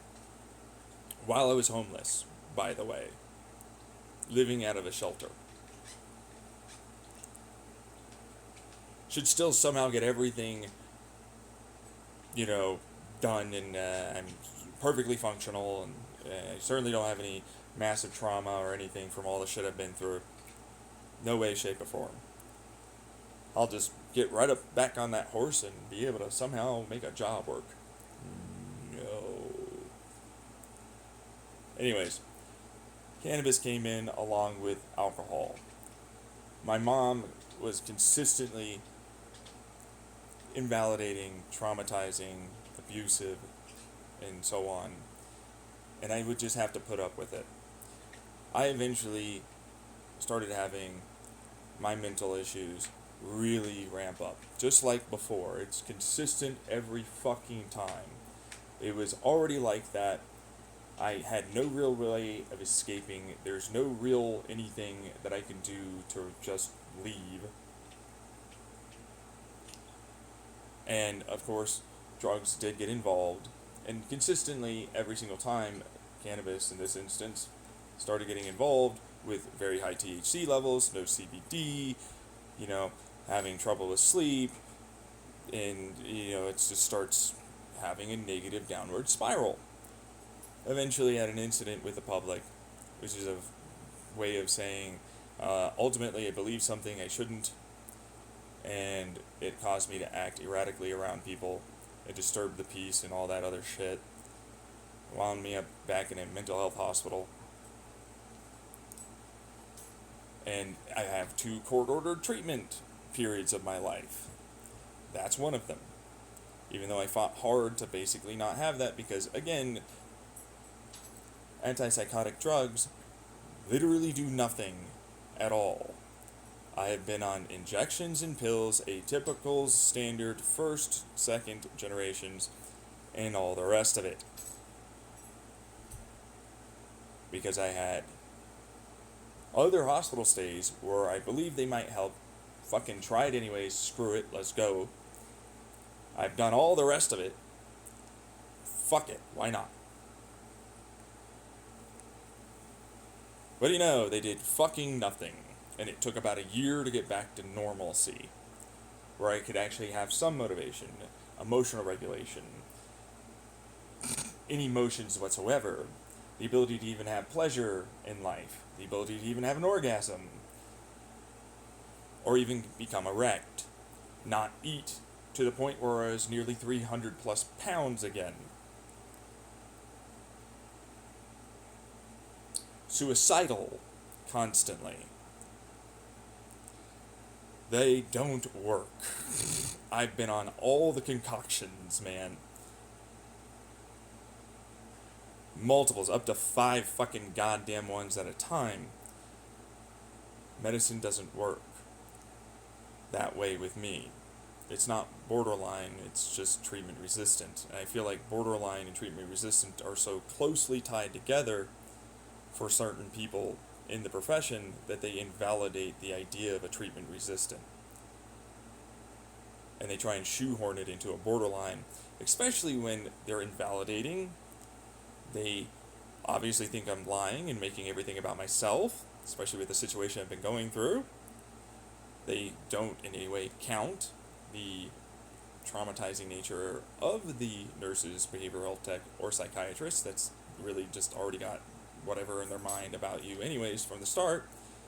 Same thing with psychologist, other therapists. When you have pitted against sides now all of a sudden because you've been there for months, where one side, oh no, he's just, this, that, and he's trying to work himself, right? But he's good. He understands from his experiences for years of different medications, what does and doesn't really seem to work. And, that's a big part of the whole, validating a patient. But it's like, you're suddenly borderline because of all the trauma you suffered when you were a kid. And it's like, right. So all of the therapy and all the other fucking medications and all the work I did on myself, all the coping skills, all the learned symptoms and more of all these different things, even borderline, for emotional dysregulations. And oh, hey, guess what? Untreated ADHD, severe, is suddenly just thrown out the window, doesn't exist.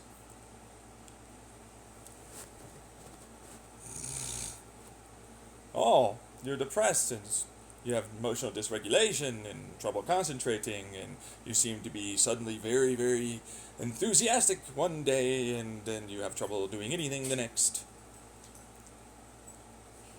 That sounds an awful lot like untreated ADHD.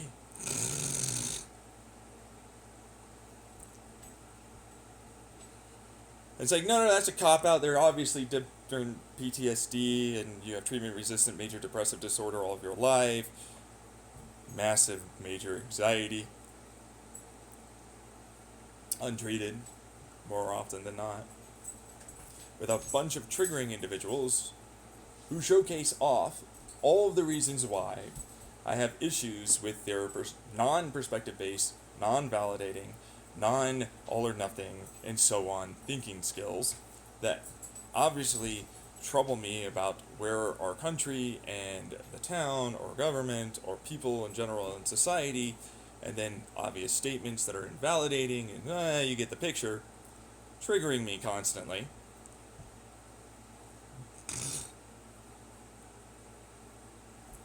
But it's these things. I saw you barely at all. I'm not going to put any context at all for the situation that was going on before, or any of the things that before that happened, or any of the other things. No. And, I can't in any way understand why you'd be so paranoid as to not give us all this information that we could ultimately use against you in basically continuously trying to invalidate you, as you have clearly, and I'm obviously not doing, but seem to think I am. Stating that.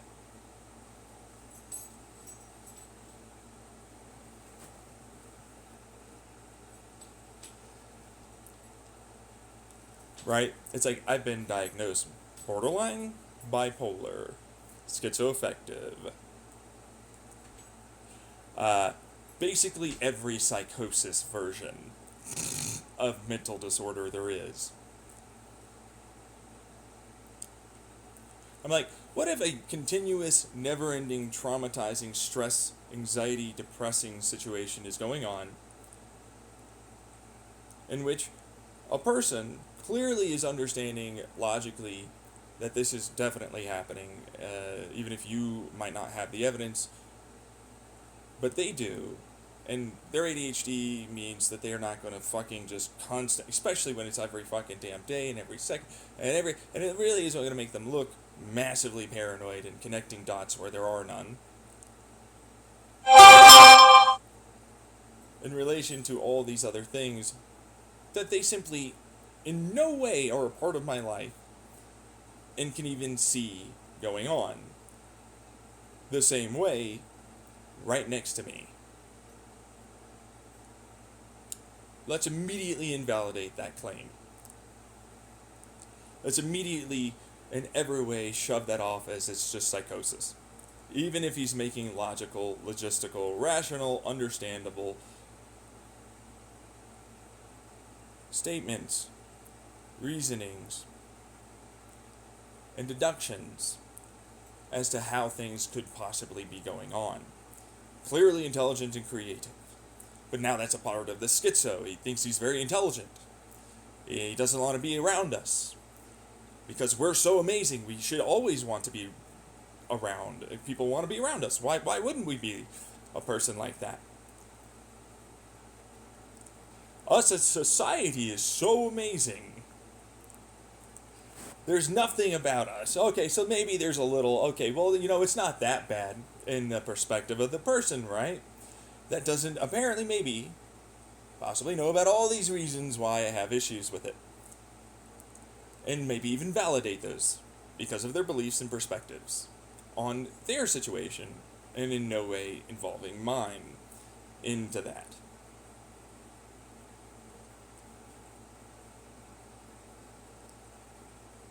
And so on and so on and so on and so on, all while I'm still definitely dealing with mental health issues, for sure, no matter what. I have disorders, not just ADHD. I was diagnosed with PTSD.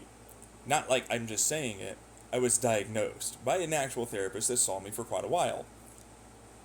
But that was back when I was on Access in Mercy, Maricopa, when I was in the Chandler, Phoenix area. So those records should still be there, which, I pointed them towards. I don't even know if they ever even tried and or even bothered to release or even try and get these records. Regardless, though, I'm still diagnosed as a severely or seriously mentally ill individual, that's for sure, on my insurance. I don't have the paperwork anymore because I've been homeless and moved around quite a bit. So there's that. Then on top of it, you are clearly so intelligent you're making it up, or you should obviously be able to do things. I see you on your good days and you seem to have so much fun. Why don't you continue doing these things that make it so that way you're doing these things? Invalidating, invalidating, invalidating, invalidating. That's my case manager for my clinic right now. Or the other fucking people that are quote unquote invalidating in no way somehow my clearly barely seen evaluation for my SSI consideration that sent me over an hour away to a hotel that my insurance would not cover. I have no ride whatsoever. I have no money for a ride. Obviously, I'm trying to get on SSI. And that's the only place that they'll see me. Doesn't get SSI. I don't get SSI. Okay? This is like the 4th or 5th time. Been through EMDR therapy. Been through dialectic therapy.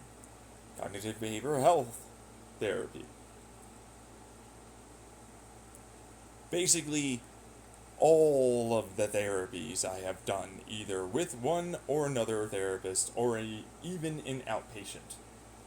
I've even done alternative medical treatments with cannabis and hallucinogens as well.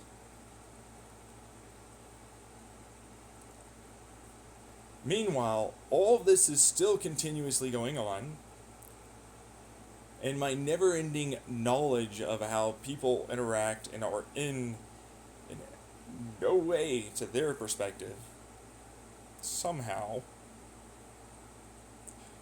at all hypocritical, cognitively dissonating, meaning having cognitive dissonance actively done, meaning it's intentional that they're ignoring the obvious nature of their hypocrisy or similarities of one situation in another.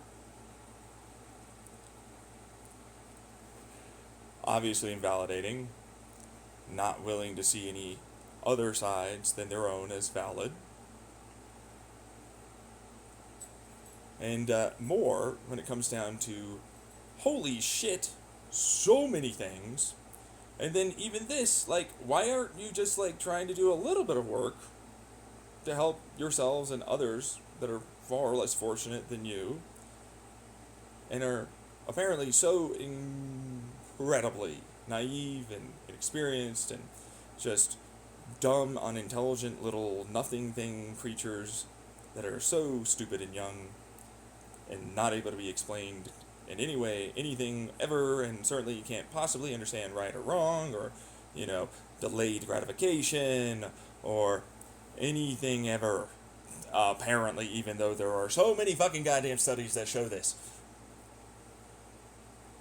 It is absolutely something that they can grasp and understand.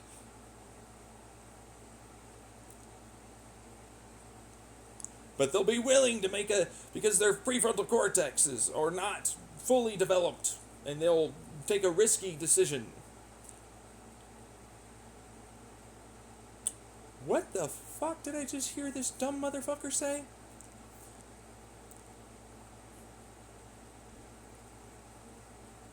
Let me just take a look at all of these fucking people that are adults right now doing exactly that and never learned, regardless of their experiences throughout life somehow. Those are different. How the fuck do you figure you ultimately learning experiences, which is what I stated that you do over time, that traumatize you and really reinforce the negative consequence possibilities and give you anxiety and stress, to ultimately taking an opportunity and risk that might ultimately pay off and make you happier in the long run, than if you ever didn't do it.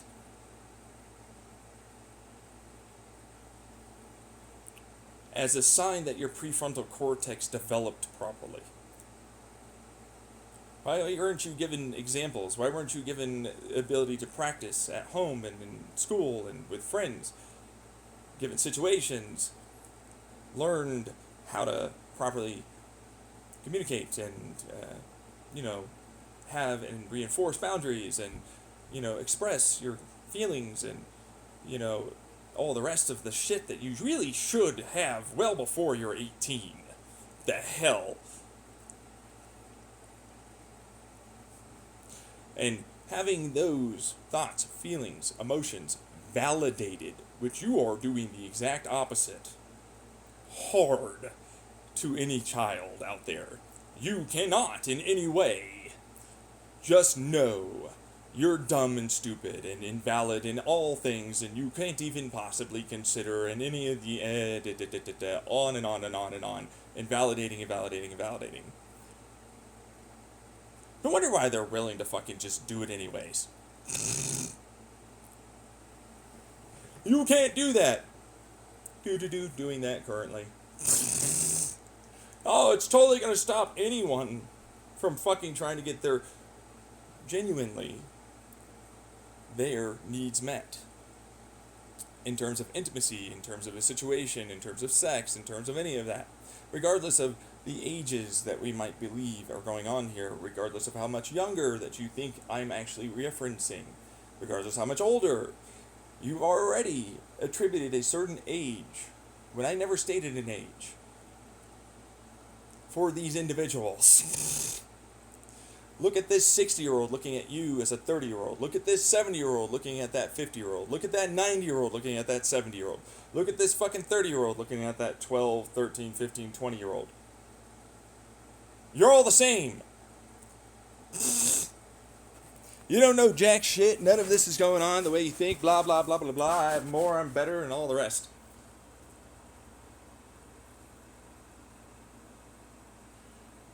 I'm really starting to just really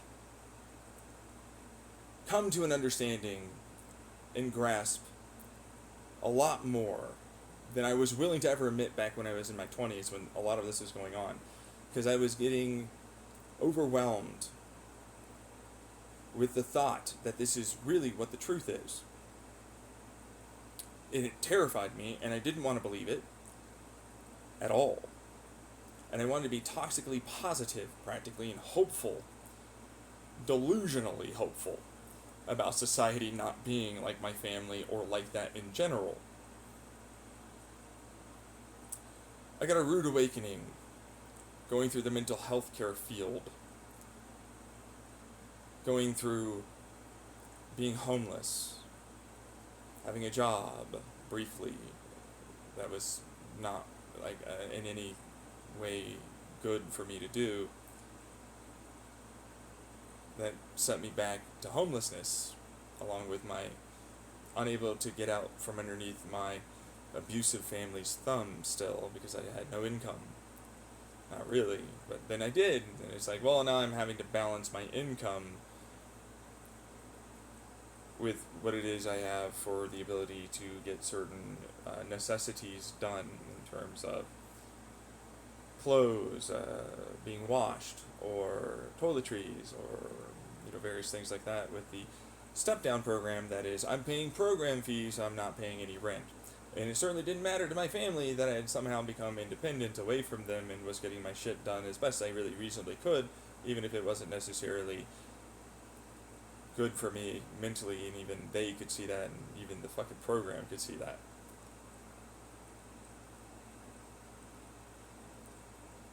Anyways, it continues on and on like that.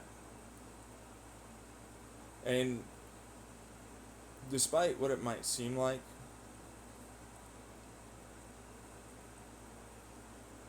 and knowing damn full well I was overly optimistic and quite too hopeful about the people around me and the situations going on here in America, politically and otherwise, and around the world, really, in a lot of ways.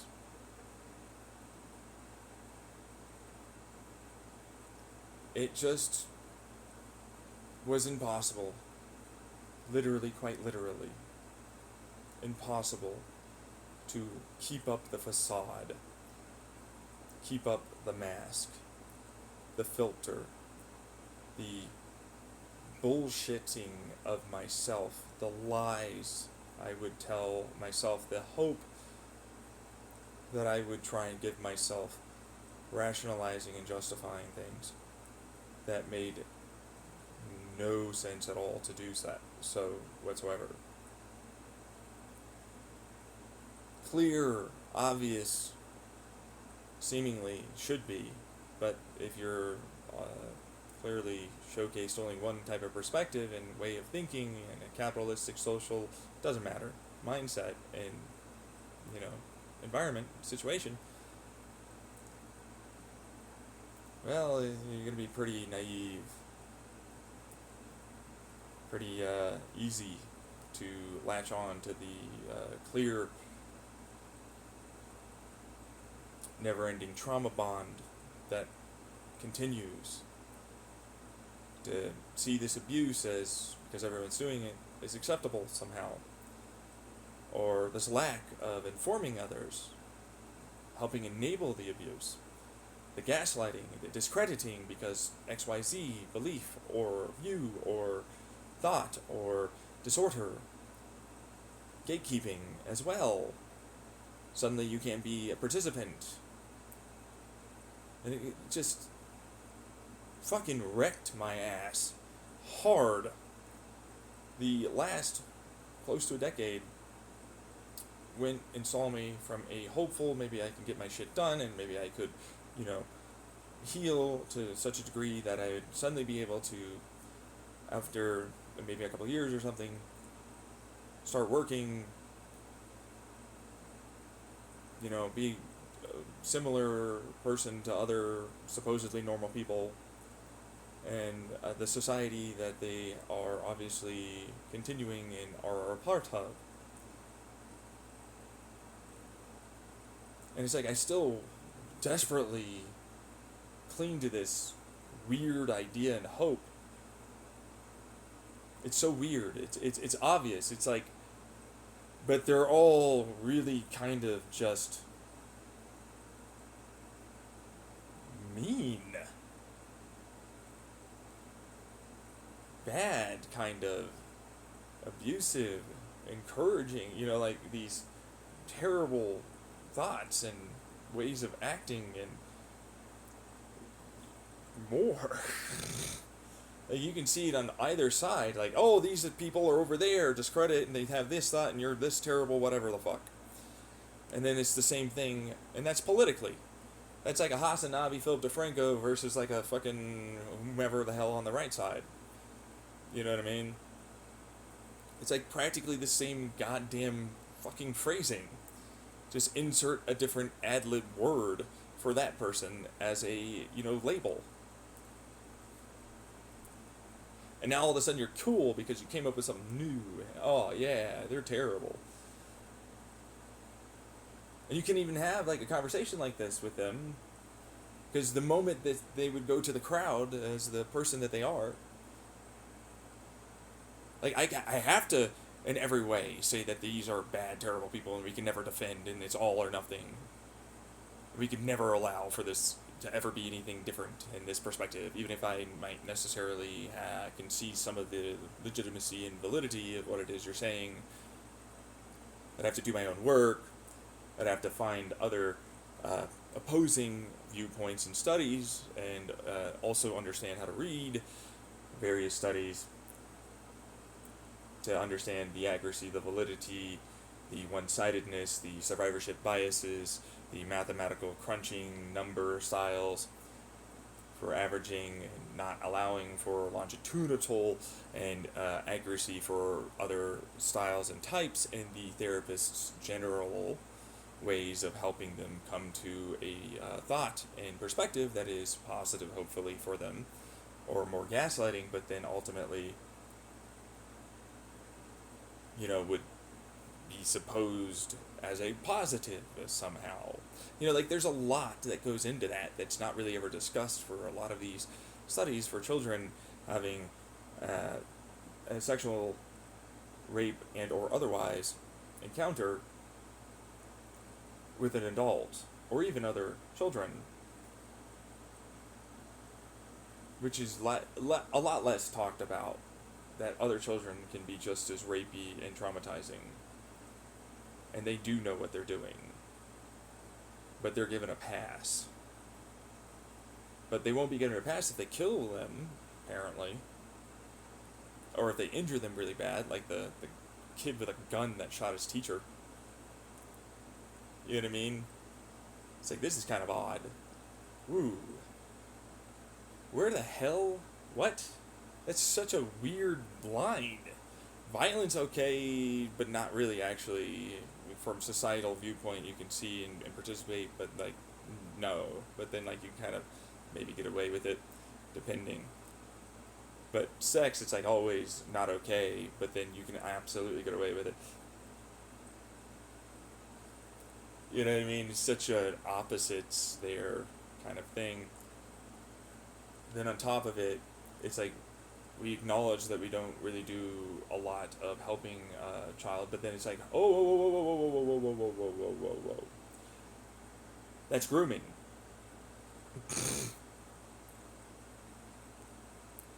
That's grooming. Yeah, no, that's grooming. So there's positive grooming now? No. Okay, wait.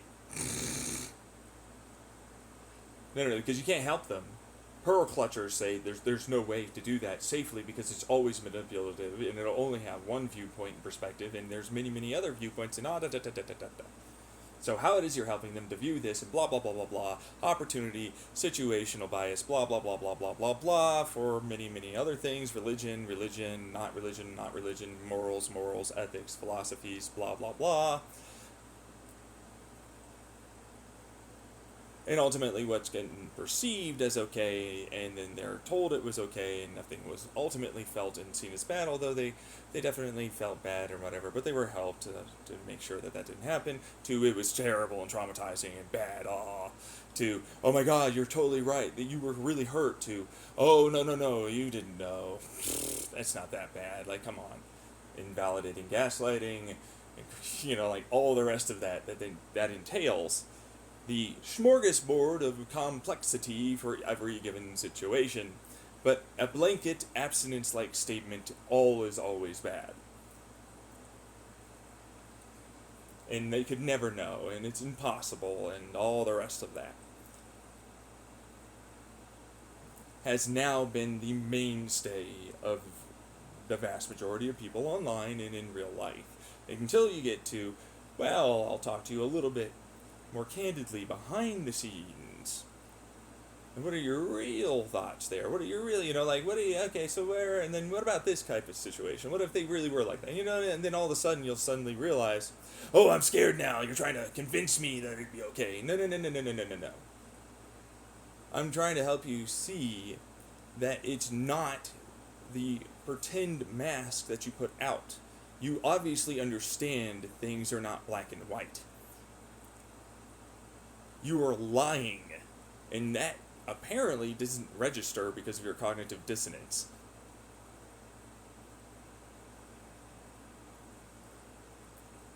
Clearly that should be showcased a little, right, to you. You should maybe understand that a little bit more in your face, self-awareness stuff. Because clearly there could be situations, but it wasn't that situation. You know everything about that situation. All the things before, in their head, intentions, all the morals and ethics, and, the possibility of consequences, blah, blah, blah, blah, blah, blah, blah, and the long-term possibilities of damage and not damage. And all the people that are going to be involved after you've looked and passed judgment. No, obviously not. Which showcases why it's a pearl-clutching, tribal attitude. Rah rah, I'm big strong protector dude, woman, whomever. We shall stop them from ever being anywhere near these supposedly, even though they're near my age or even younger, terrible individuals, because I know that they want the sex. They want the sex. They are willing to say things. I've been traumatized by having people claim that they loved me and trust and blah blah blah blah blah and didn't know how to communicate and I didn't know and actually no.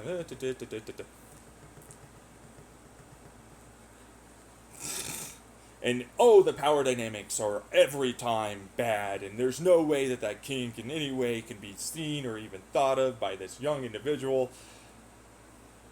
My first masturbation session when I was like fucking 7 years old in the shower involved me having a whip and chain and tying up the girl I had a crush on in my mind. I didn't even know BDSM was a thing.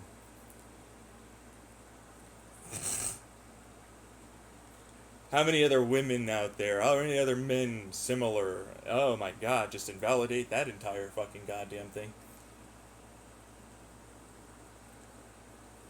All or nothing again. Hypocritical, cognitive dissonance, didn't even possibly try and think about the bell curve nature of reality around us. The given situations, it was okay, and they were taught that was okay, but you were taught super bad wrong. Oh, evil. And so clearly you're like that versus them who are like this. Pit each other against each other. And it goes on and on and on. That just continuously keeps going on. Never endingly, always online. Never endingly, every single interaction practically in real life. With regardless if professional or just a regular person that is in no way doing the professional job they do.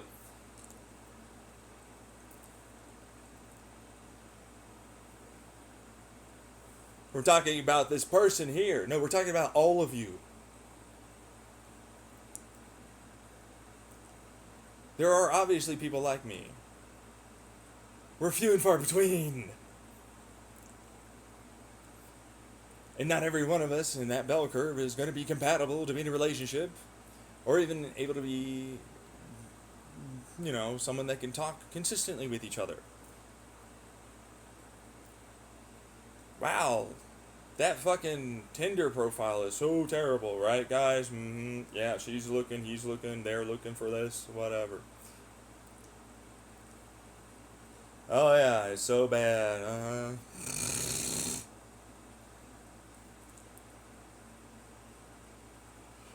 It's like, no, you're an evil, misogynistic creepazoid who's trying to prey on children and say that in any goddamn way that they are able to be valid in their feelings and wants and desires and perspectives.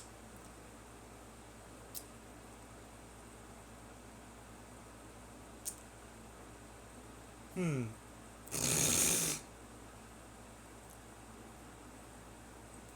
just trying to prey upon the children. No. No, I'm really not. I don't mind a pretty broad age range, and you can't talk to them about anything. You have no idea what they're saying. Blah blah blah blah blah blah blah blah blah blah blah blah blah blah. Really?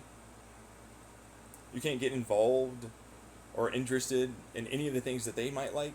They could teach you new things. Artists, memes, that kind of shit. And same thing with your stuff. We're two totally different worlds. I don't know anything about that. Let me show you. Oh yeah, do you want to learn? Oh yeah, fucking hell yeah. It's impossible. It's impossible. You can't possibly communicate how it is you'd like to be talked to or any of that either. Or, possibly bring certain things up at the right times, to showcase when you'd be more willing and receptive to these. No. It's impossible for you to fucking be able to learn about each other and like each other's likes and hobbies. I thought that was the whole point of a relationship, to find someone that's kind of similar and likes some of the things you do and wants to be around that and support you and encourage that stuff. Yeah, no, from what I understand, a lot of them say that, but then they bullshit and they don't want anything like that. They just want them to be basically always about their stuff, and they don't want to know anything about the other person. Oh, you mean selfish people that shouldn't be in a relationship? No, apparently we're talking about society here, just in general, because that's how they're raised.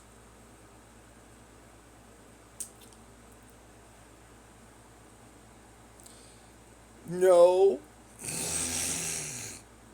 You need to prioritize this person that you're supposed to be in a relationship with. No, I'm hyper individualistic, and that should be considered a bad thing. Did you discuss that with that person who assumed that you were gonna like try and make time for them? No, they should just know. They should just know.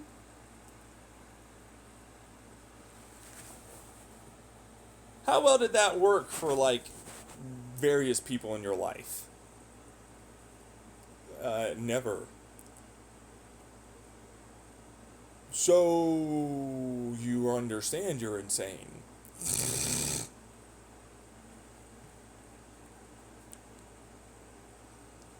It's like they shouldn't be in a relationship, right? Well, no, they're already. I mean, regardless of the age, they would still probably be okay. I'm getting a lot of people suddenly learning that they were very much missing the mark.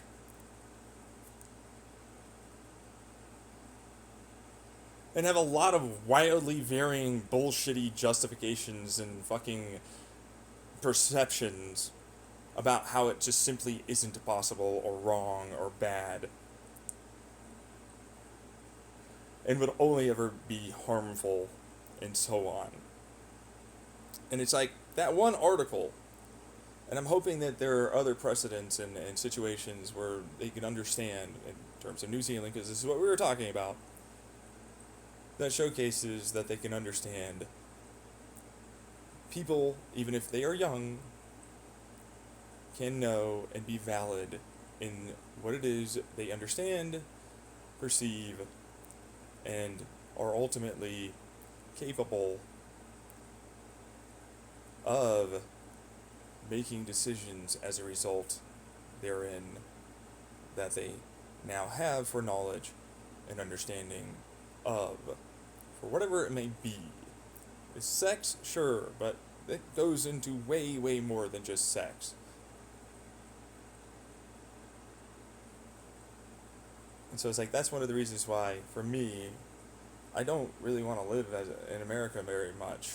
I don't really see an outspoken side in any state or town that seems to understand and validate this side.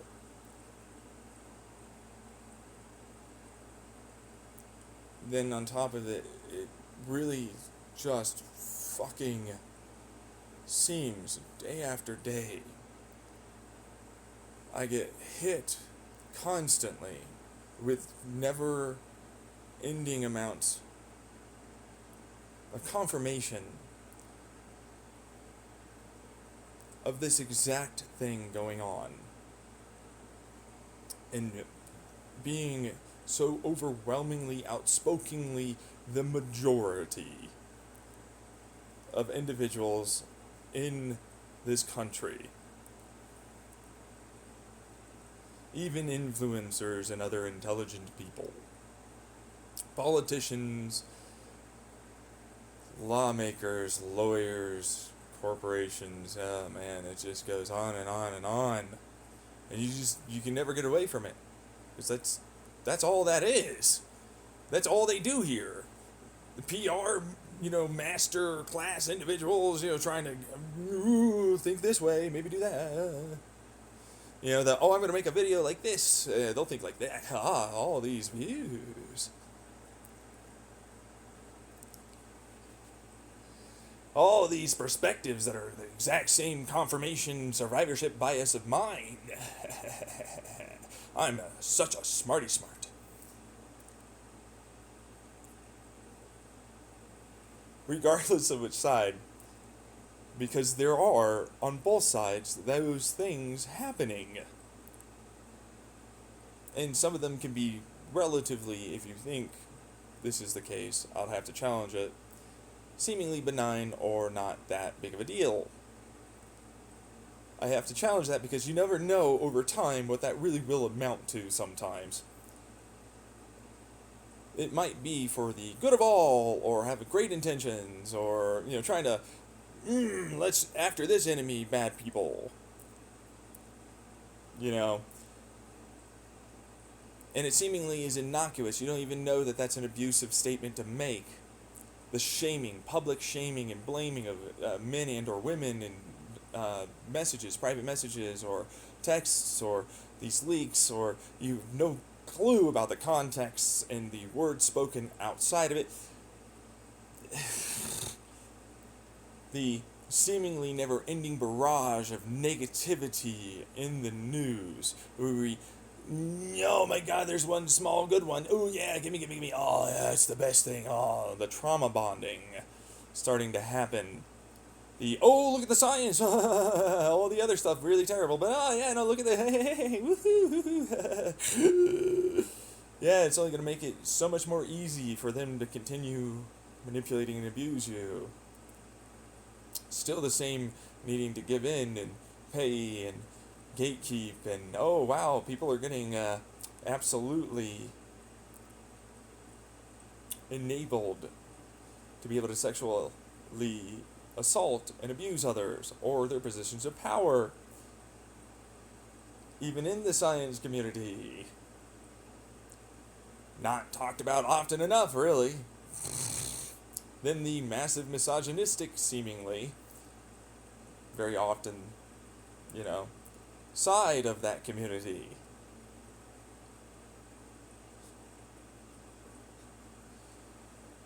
And they're like, no, and it just gets kind of like washed over, like not even like whitewashed, it's just like washed over, like, oh, yeah, no, that happened, but like, actually, look at this.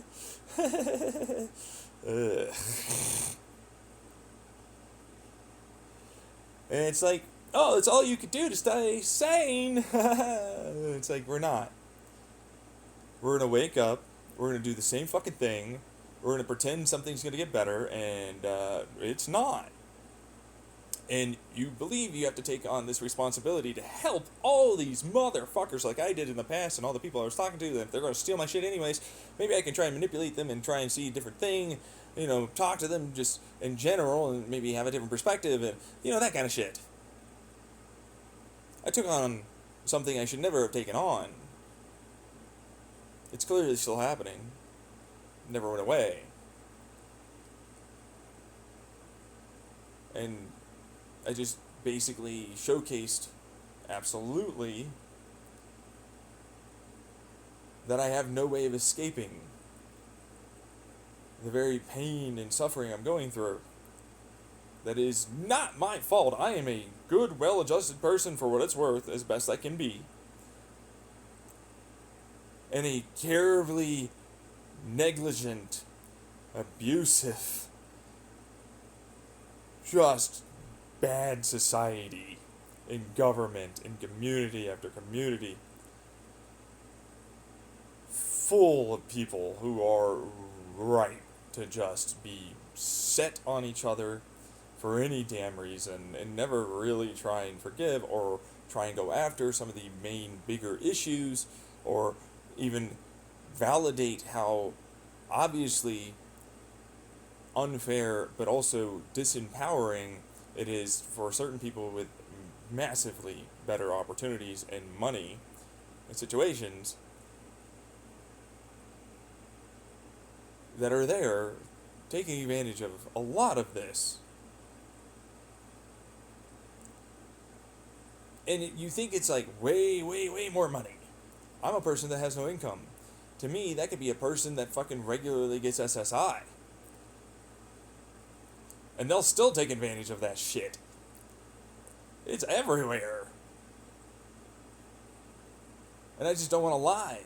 I don't want to cheat. I don't want to steal. I don't want to fucking do any of this shit that they're doing. I believe in the good as a possibility. Because I myself know I am, while rough and so on, with the as best I can do,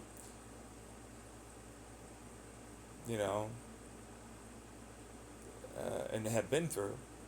am good. Regardless of belief of inaccuracy in some of my claims, which they don't even possibly try and do any of their, like, let's look at the engines. Let's look at the brake main effective pressure and the material design that, well, you stated certain things, and I never decided to do any of the math and simply stated that it is impossible to do.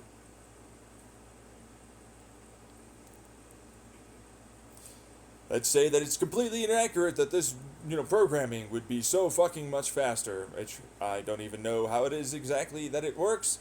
I am just a dumbass that thinks that if it was so good, then they would be doing it already. What? It takes a while to adopt things and have it fucking ubiquitous everywhere. You don't just, like, immediately have the better option. What are you fucking on about?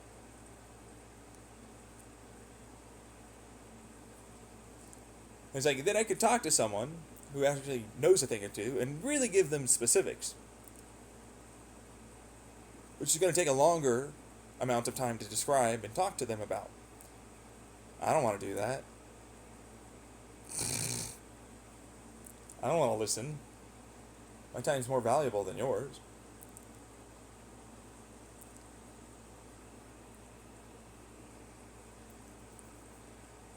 And it goes on and on and on and on.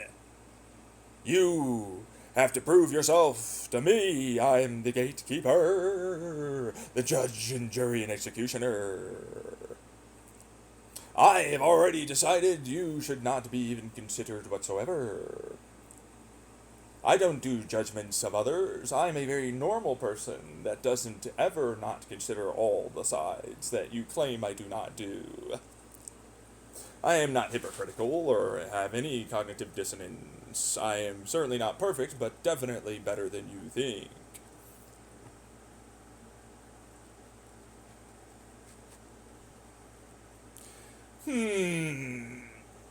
Yeah, I'm not seeing that.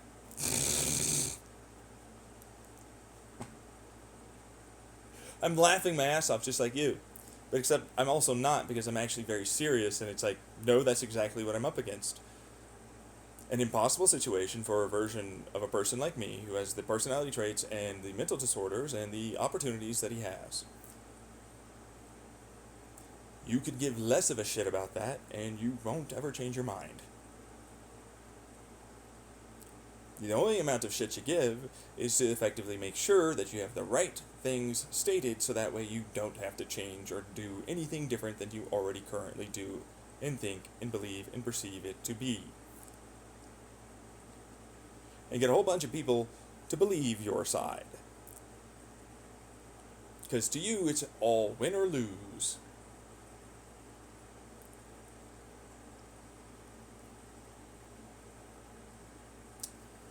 Now, how could I possibly know a person like that? Does that ultimately hit a few of you? Statistically, the bell curve probability says it should. Many of you are very much in positions of power and have not been diagnosed appropriately as a psychopathic narcissist, who is clearly a person that doesn't have to change anything about themselves and will adamantly make sure they maintain their control and power for their ego over others.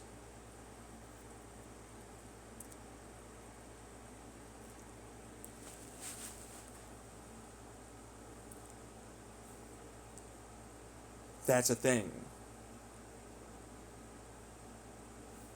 But you're diagnosing them. No. It's just likely. Statistically speaking, you are likely to be that and be in those positions of power higher up, when you should have been quarantined and massively made sure you could not be in those positions. Because clearly, you disrupt and stop any kind of progress and are detrimental and harmful to yourself and others.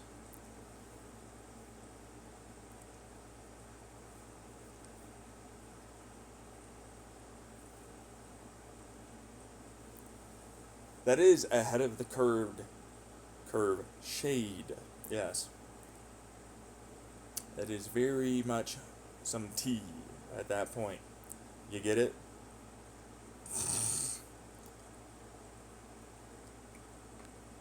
Holy shit. Look at that. It's like everywhere. And everybody sort of has to participate in it because they get so fucking enamored and trauma bonded with these stupid, absolute garbage pieces of shit. And they're very personable and likable because they know how to fucking turn on the act when necessary. They constantly think about any and all possible fucking arguments made against them. Simply don't want to teach, change their perspective, validate in others than theirs, or if they do, it's very dismissive.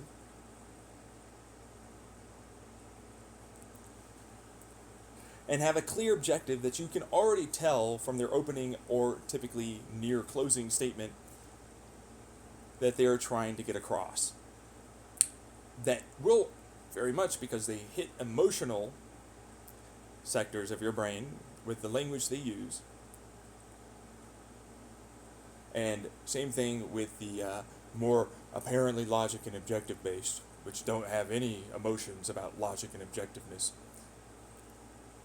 sides, to ultimately further their side to continue being the only valid viewpoint.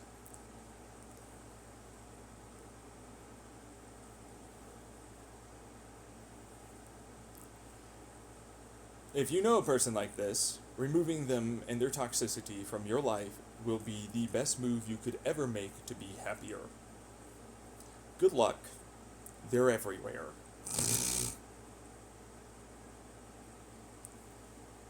Especially since it's a learned skill from a lot of people that aren't even narcissistic or psychopathic. They might not even understand that that's as abusive as it really is, as invalidating as it really is, as gatekeeping as it really is. And give impossible tasks readily that you think are normal tasks to do, while completely invalidating and in every way removing the other issues that are there and not able to be gotten around anytime soon or possibly ever to having that information or provided anything for them to ultimately acknowledge you. Like your mom saying, if you got all A's or B's, typically a D or C student, and then expecting, they're going to tell you, hey, I'll get you XYZ that you want, or allow you to do XYZ, whatever it is. And then, of course, you fail and you feel bad and it's your fault. And in no way was it the parent who knew too damn well that you weren't going to do it. Unless you're like me when I was a kid, which I then proceeded to do exactly that, and then they absolutely did not follow through ever. Not once. And then I realized quite quickly that's always the case. And if you ever bring it up, you'll get fucking abused. Hard. Lots of arguments, lots of screaming, lots of sudden timeouts, and more. And what do you know? That's exactly what that person's doing to individuals who do ultimately end up providing proof and helping. And think everybody's against me, persecution fetish. An example, my mother, then eventually my father, and then eventually my two sisters.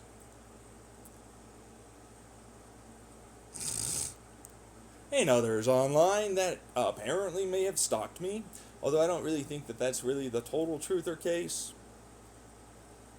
I feel it's more like hacked and just never left. There could be a myriad of reasons. I honestly don't know why the hell that would ultimately occur.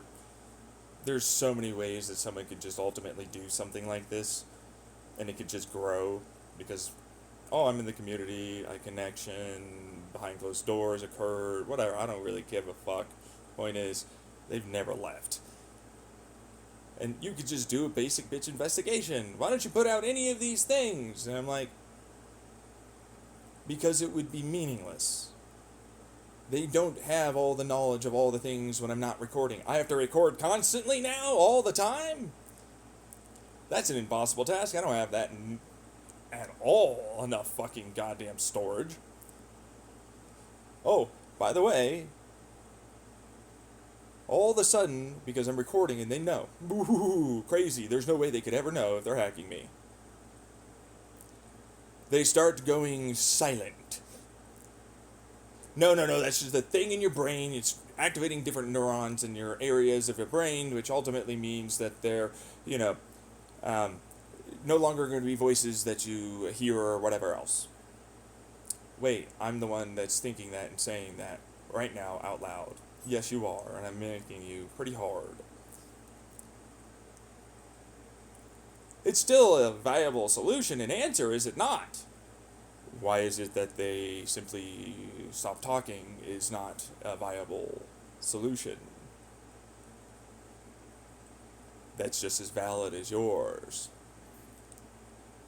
Because I'd have to believe all these other things I don't want to believe, even if there are genuine physics that do work and can happen and be very much just as equal and valid as yours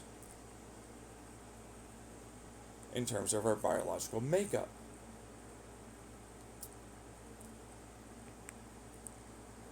Ultimately facilitating this to occur. Doesn't change that I still see the usernames, but so I didn't record the 3 weeks of me doing whatever it was and them making this new username that exactingly many times over states this thing in various ways. In reference clearly to what I was talking out loud to myself about. Let me just record 3 weeks constantly. Oh, yeah, no, they'll slip up eventually. Oh, I'm sure. Let me get my Charlie Day skit over here, the meme. Oh, it's just a coincidence. Okay, how many fucking years more do I have to suffer through this before it's no longer there? As a coincidence. So if I had started, and possibly... Wait, no, there's a possibility of getting all of those things that you did online and said out loud, because of course those recordings could possibly exist. And other hackers could ultimately, if they are there, be recording you. Alright, so let's do the investigation work. No.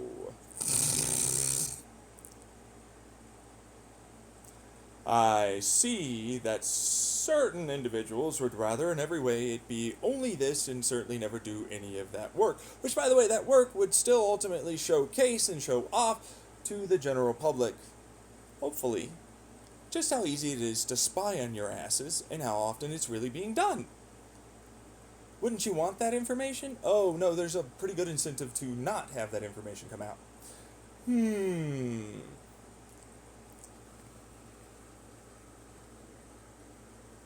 There's no way that could be happening, though, and it's easier to just simply deny in any way that it's going on. Oh, wait, it's already been exposed that it definitely happens and is going on. Many times. By many whistleblowers. Some of them died or went to jail for a very long time. Some of them had to flee. No. And there's certainly nothing about individuals that have the ability to simply just look in almost with no effort in a seemingly exclusive community that tends to think themselves better than others. And we're the ones that are absolutely in control of things and so on and so forth, as they tend to have for personality traits. Could never, ultimately speaking, show up and just decide to stick around because a guy's talking out loud to himself. And I could have never have noticed certain random weird things that could just be contributed and seen as a coincidence or, a random glitch or two. There's no way at all the massive coincidences day in and day out second by second, day, week, month, year, continuously happening. And there's certainly no incentive to try and basically remove or have something occur, traumatizingly or otherwise, to where memory gets removed and hopefully they'll just move on. There's no incentive whatsoever for any of that to occur. Oh wait, no, I'm being sarcastic. It's clear that that's a possibility. That's quite likely if it was occurring. Especially if it did hit upon the fact that there is actually a fairly decently wide net of a possible level of conspiracy that goes pretty fucking far and wide. Or what if it's not a conspiracy? It's just a group of friends. Maybe started off that way. And then so on and so on with exchange here, a promise there, a look into this, a I could try, blah blah blah blah blah, so on until whoa, we're not a conspiracy. We're just a group of friends that talk behind closed doors and make plans and choose to act on them and have seats of power or authority over others and the ability to do things that are apparently legal for them and or possibly completely illegal or some murky area in between. And the general public in view and perception, even with the politicians that even maybe know a thing or two, is that it's not that bad. And it totally discounts any and all possibility of anything being heard and therefore taken and used by others. That came from me first.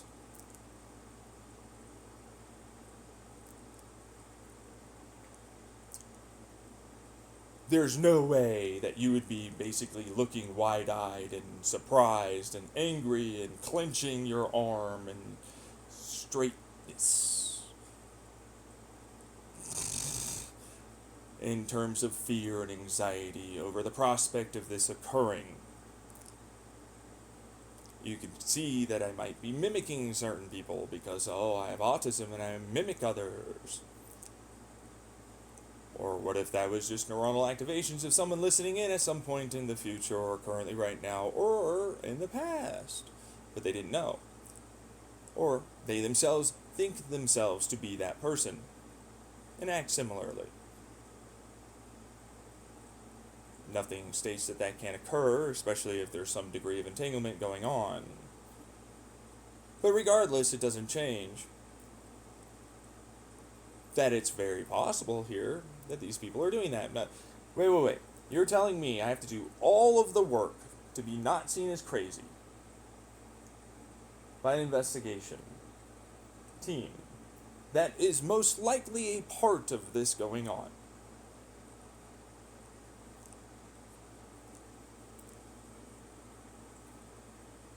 In no way is it not. Shut up. For real, actually just stop trying to lie and sell a con idea. There's no way the government's ever conspired. No, MK Ultra doesn't exist. Any clandestine operation, period, some that we know, some that we don't, no. It's no possibility whatsoever that they could be doing this with regular civilians, or, amalgamation of many of that and some learned skills or willingness to just try. No way. The government can't ever be penetrated by any kind of person that is just a regular dude or dudette. Seemingly. Certainly can't try their best to hide things. No. Or lie. Oh, wait. That's definitely happened to people. Okay, wait a second. In many governments, in many countries, throughout all of history. So that's definitely not the case. So that assertion of logic there, that leap of complete delusional, illogic rationale, that it can't possibly be going on because it never or very rarely, and we certainly want to make sure that nobody would ever possibly, we're not involved, you know, consideration of bullshit is going on. Because they know all things possibly going on with all of their governments in all states, in all places, and da da da da da da da da, right?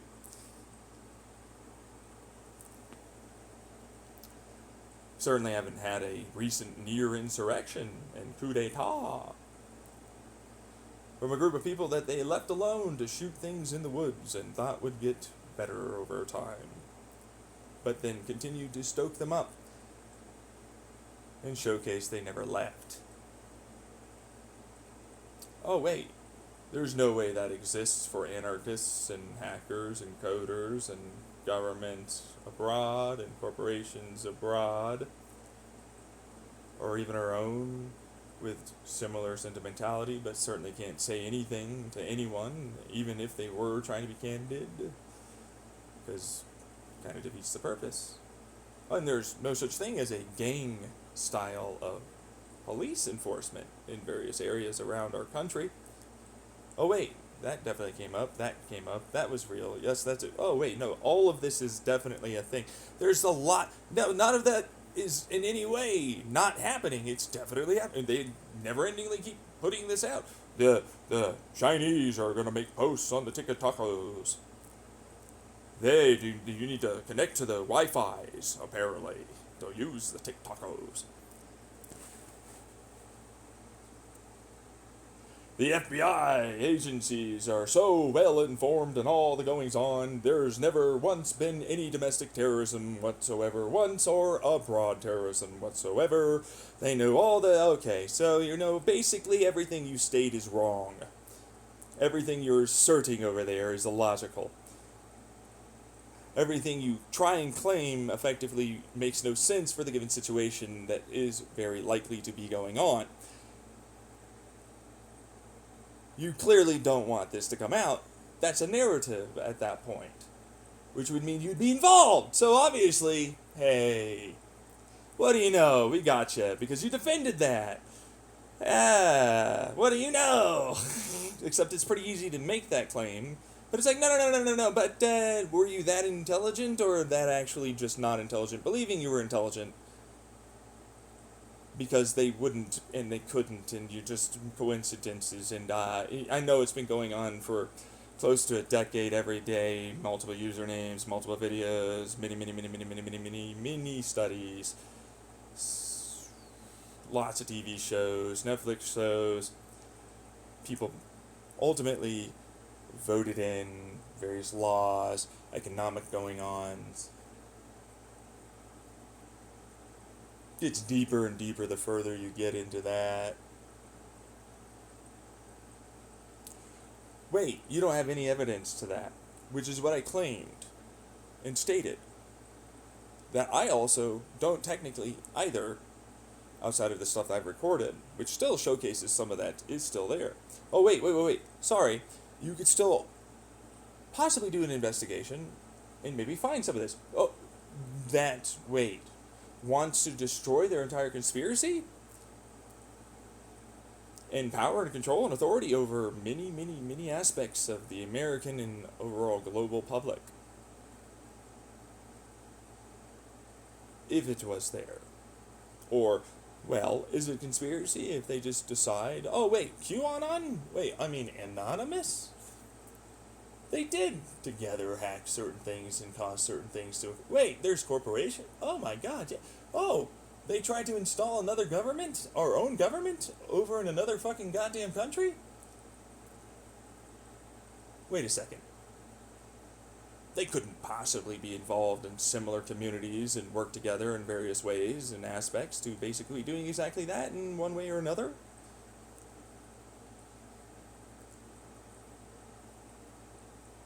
Regardless of grassroots operations, voting, and or just simply straight up manipulation of various perspectives and rhetoric and word verbiage used in articles and posts online. Not possible, no. Wait, that's exactly what they said that they're worried about. It's okay if we do it, but not you. Oh, wait, no, they said that.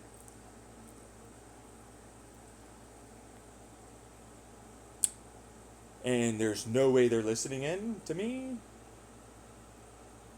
Well, no, okay. So all of my thoughts are wrong here. So, what I heard you say is that you finally came around to the possibility that you might have not ultimately been very logical or reasonable or rational in any kind of capacity or way at first, and listened and ultimately changed your mind in perspective.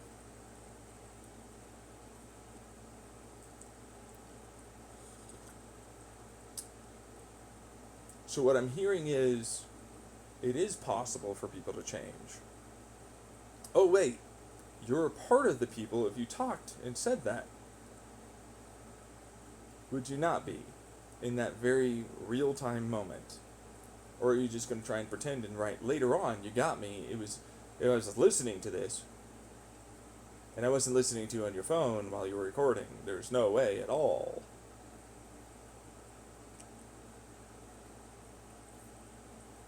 Because you couldn't possibly be doing any kind of, you know, some degree of entanglement of the observation of somebody watching you through various means.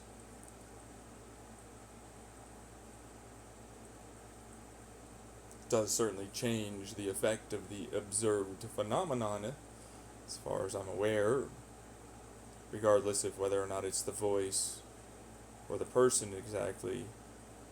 Seems that we seem to notice it, and some notice it a little better than others. And you never know which biological aspect could come together to make a degree of entanglement and tunneling and superpositioning. And me being able to see that you're observing, be aware of your observation. There's no way of that. Oh, wait, that's quantum internet. Ah, shit.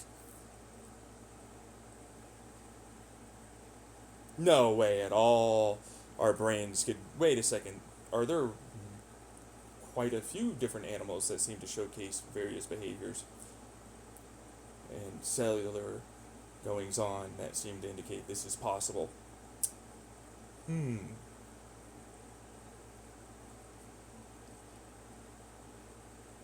So, what I'm hearing is you didn't either know enough, and so you were not intelligent enough to make any kind of actual choice and decision in this matter and judge anything.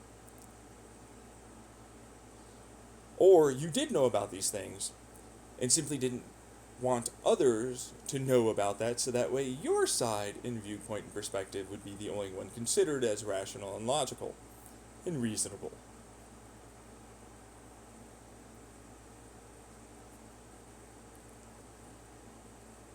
So, what I got you in was a mind trap, a cognitive dissonance, hypocritical, obvious all or nothing thinking that didn't in any way, shape, or form consider anything you might not ultimately know anything about.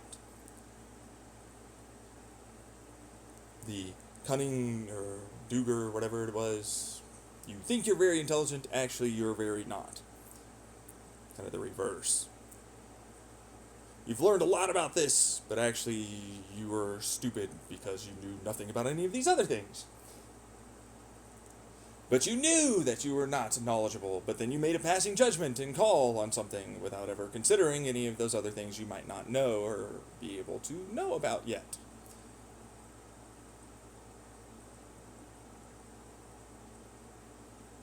So what I just heard was a bunch of people have a certain particular narrative that they want to put forward as being the only narrative possible that facilitates their given career and, of course, authority to be a person that has the ultimate decision in what is going on and possible.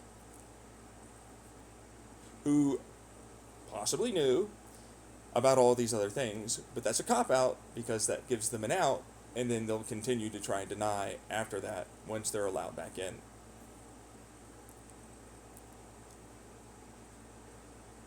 Instead of, in any way, going with all and encouraging and supporting any and all of those opportunities and avenues of approach and seeing what's there.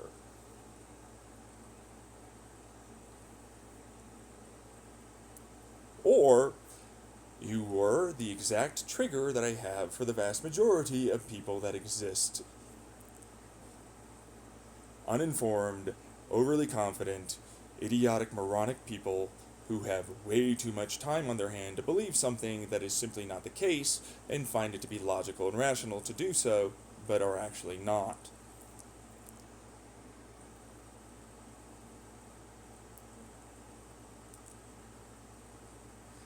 And might even consider themselves extremely intelligent when they are probably not as intelligent as they think they are.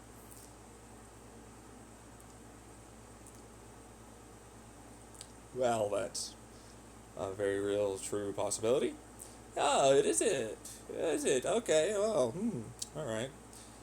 Then there's the third, where they're simply listening and trying to figure out what the hell it is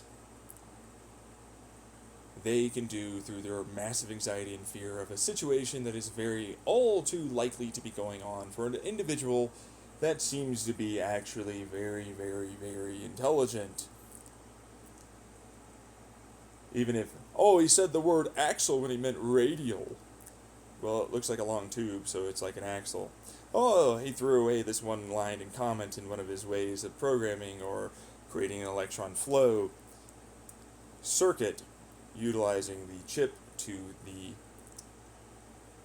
hard drive to back and from hard drive to CPU, allowing for it to effectively create a given amount of resonances, spike waves, and more that get interpreted by changing the code of the hard drive as the binary, and no longer having the issue that they so claim I would have for having to continue doing bytes, especially when I can have byte tables already exist, and no longer needing a bunch of the same way in the slightest. And that can also help, again, with the recirculation of given data that's sent, and then the program of the given hard drive and or RAM and or cache, sending the amplifying amp, current, or volt that the transistors either do or stop from occurring to calculate any given operation, which is literally all they are. It's just an analog with a given amount of electrons in a certain space that modulate the flow of electrons through it, giving you a plus, minus, multiply, and all the rest. And once you get the right sequence of bleeps and bloops for some, it's said, or simple voltage increase sine waves for other more technically minded people, or in my way of putting it, some more electron juice pressure waves that ultimately state for the given program that is already attached to the hardware architecture and transistor base setup for it to go through and do these things.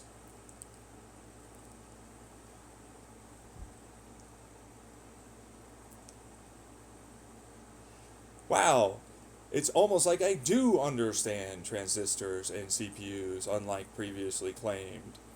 And you could possibly, maybe, actually, definitely understand exactly what it is I'm stating and why it would be so much better than your piece of shit hardware programming. And why some of these other things that you never really calculated for or even took into account any of the ways that they were structurally done or anything else could possibly maybe work without ever just brute forcing it with a basic what's your break mean effective pressure that's necessary to get this result, or what are these materials that are necessary to put on there to allow for the amount of given torque to be harnessed, or the given slots and grooves, or any of the rest of it. No, it's a blanket, doesn't work that way without even knowing anything about it. Just like this whole thing I'm claiming, which isn't really a claim, it's more like fully a part of, and I need help to somehow get out of, situation of hackers and government and all the rest of that, with corporations spying and or whatever it is for taking all of my shit that I come up with.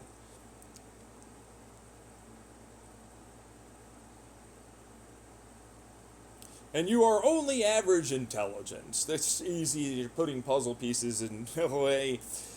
Is it that you're that intelligent at all? Let's discredit him immediately. I'm not working with that other individual that's currently feeding me answers to say here. That's maybe a part of certain things listening in currently.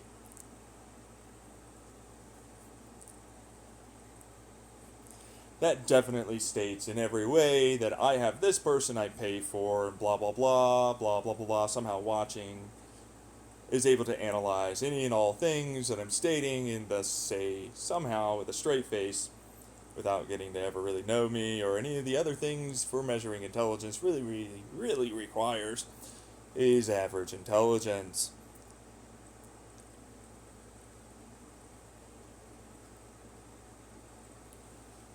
But wait. It wouldn't matter. The invalidating, discrediting statement that's not legitimate in the slightest, because it's suspect at best, would ultimately still mean that they're trying to state that this thing, which you could just simply look into and maybe possibly try and understand a little better, and how it would work, and maybe see with other people that know a thing or two more than you do, if it would, before you make a claim that states that there's no way for it to.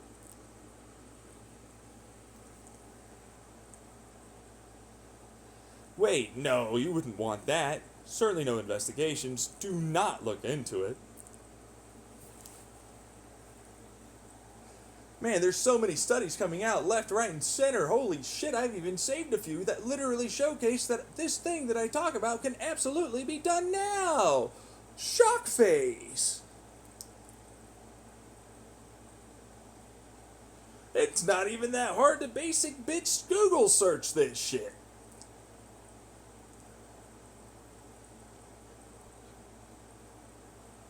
Huh. What's their incentive? Are they maybe possibly, like I was stating earlier, a part of this in some way, shape, and or form? Now, that's a wild claim, it seems like, with no evidence, but then the investigation that might be going on, hopefully, maybe, could try and look into that.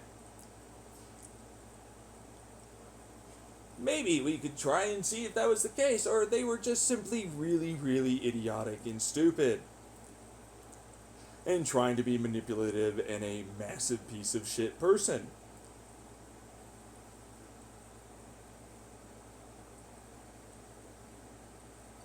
I seem to think that that could be the case. Yeah, let's do that. Oh wait, no one's doing any investigations. I have no money coming in and there's no real way for me. Oh wait, they could be doing an investigation, but they're just lying that they'll ever show up. Wait a second. I'm seeing a lot of problems here. It's almost like I need somehow an impossible amount of help that will never occur because everybody that's listening in is a part of that somehow, maybe, possibly, maybe. Oh wait, maybe some of them are on the good side. Is there a good side?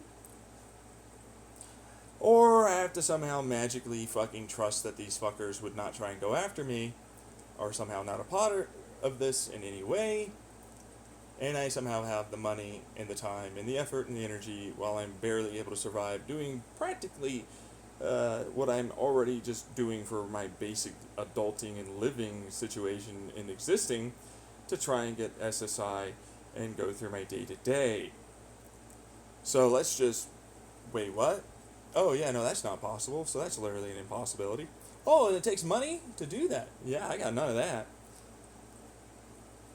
So I'm hearing a lot of fucking basic rhetoric that gets stated for why women don't leave certain men in abusive situations, where it seems like they could just leave, but they can't.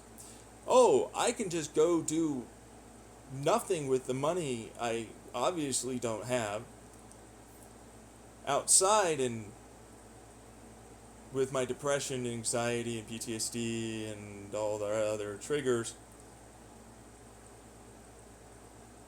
not talk to anyone whatsoever, because there isn't any place that anyone really hangs out or wants to talk to some random ass stranger that they don't know. And it's such a small town, two-town area community that, again, there is nothing really other than, I don't know, bars that I don't really want to get involved with, to talk to others with. And online, which is a smorgasbord of people that are definitely there. For sure. Fucking with me.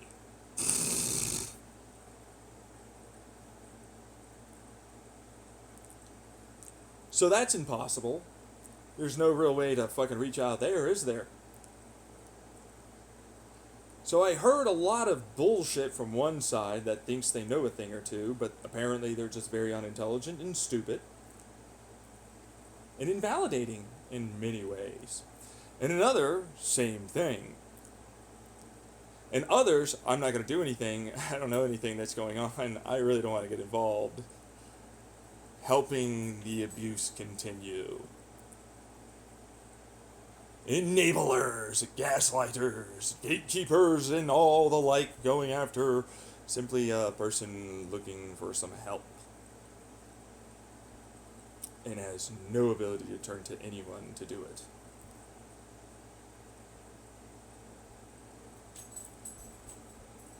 I can't invalidate because you said that that is actually not possible. Oh, wow, my perspective is very obviously one-sided, and I don't want to change it.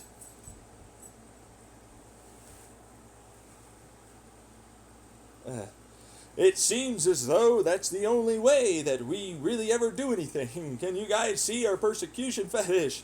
But you are doing that. You literally only started after I stated these things to say these things. And then ultimately change, which meant you knew, but then once people around were observing that you would state these things, suddenly changed and validated it.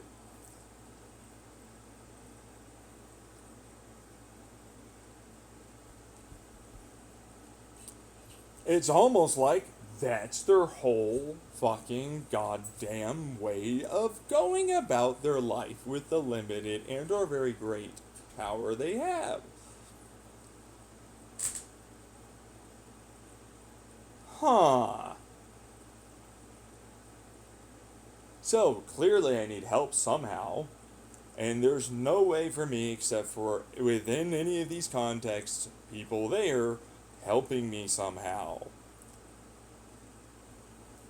Oh wait, they were stealing and ultimately being terrible, shitty people to me.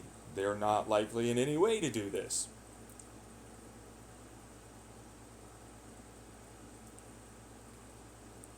Yes, god damn it indeed, I see what you're saying, yes. Oh, fuck.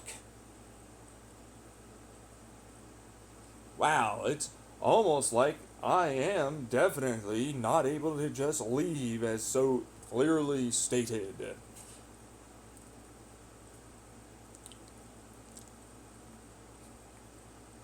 Incorrectly and invalidatingly often it is.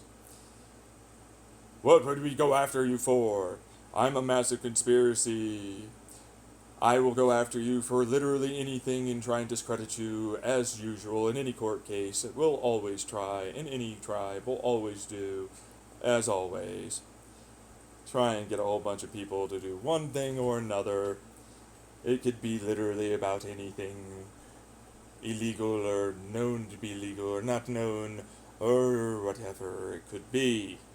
I mean, Marjorie Greene Taylor alone decided to put a bunch of fucking porn about Biden up in Congress. They're retards. The people that are obviously trying to showcase that what would we go after? You have nothing to hide. It's only, oh. I have some pretty damning evidence on you. Uh,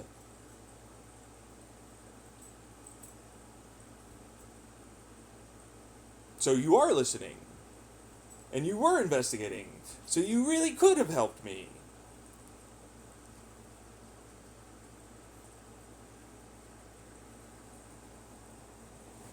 So it's obvious that you are there, is what you're stating. No. Held back by belief systems and tribalizations of their zeitgeist cultural phenomenon, obviously.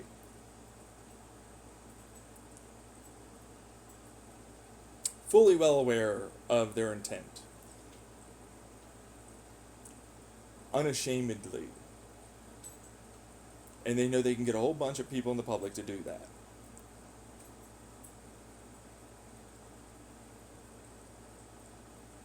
It's insane to think that I would be remiss in no way, very much afraid and terrified to try. It would need them to come to me. No, let's say that that's not the case and he's just lazy. He's paranoid and certainly doesn't want to be proven wrong in any way. Because we would absolutely do our due diligence and investigate as much as we could into our own people that would be involved in all of this.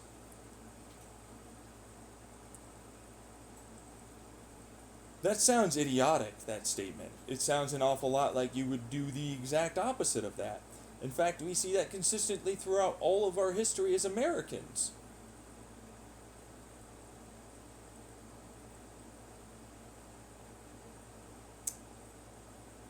Well,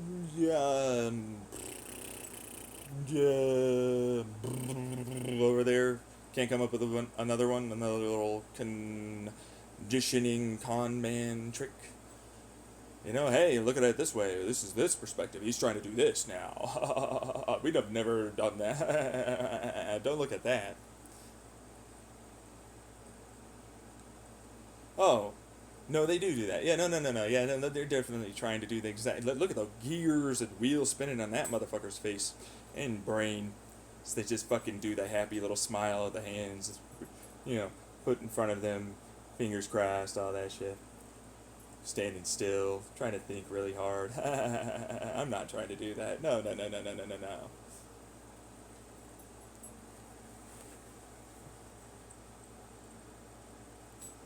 That's not in any way an indicator of our body language of trying to spin wheels and think really hard to come up with a solution whatsoever to stating that you are incorrect in your assumptions and logical bases for why it is you believe the things and see and perceive the things you do.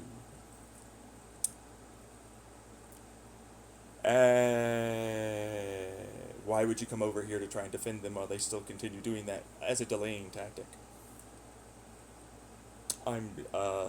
What?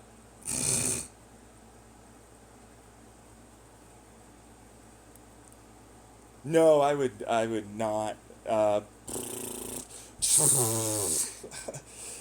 shit.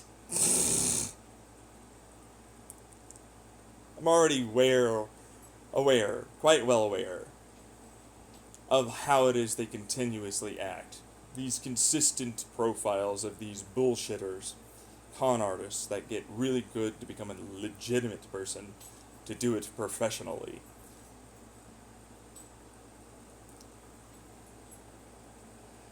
They all seemingly act quite similarly. It's like they take cues from each other and they're a tight-knit community and so on. Oh wait, no, that's not the case. Sorry, I was obviously paranoid somehow. They don't ever do that. No community does that. No tribe does that. No way whatsoever.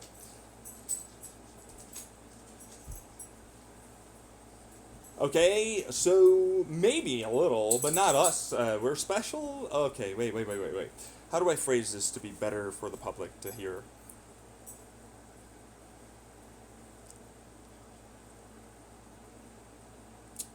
No.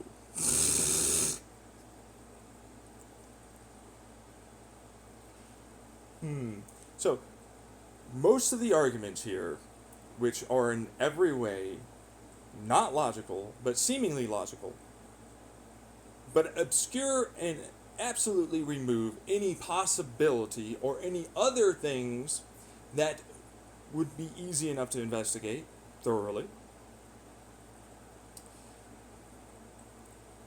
as a way to remove the possibility of what it is I am stating is going on with me,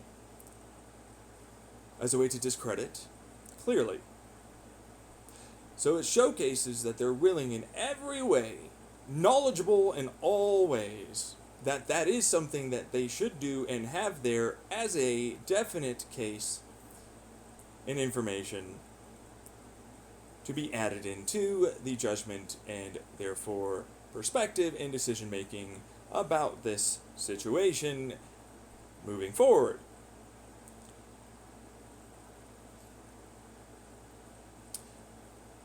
So obviously the narrative is such that it shouldn't be there because it would quite startlingly indicate they know it would ultimately implicate many people.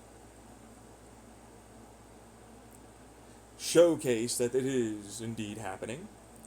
It has happened before, and maybe I'm not even the only one.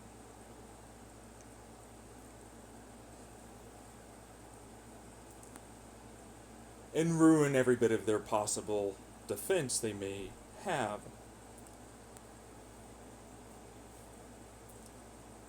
If that was occurring, we must investigate. Oh, wait. You're saying that right then, right there. That's right. I gotcha. Oh, it's totally easy to just go over and ask somebody to investigate this in a situation like that, with this amount of danger and possibility of repercussions and violence for themselves and others.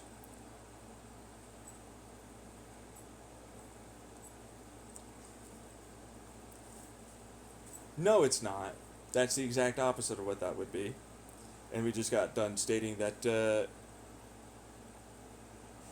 clearly there are many, many, many, many, many people that might be involved that definitely do not want the investigation and would be in every way working together and would probably go after you. Have the ability and capability to try and see whomever might listen to this recording in real time or when I post it.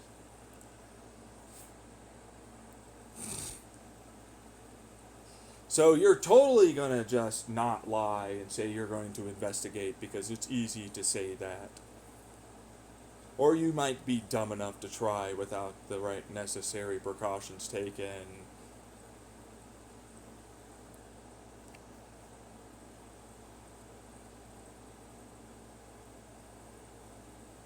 There's no such thing as corruption of any government whatsoever, and especially here in America, we're too perfect.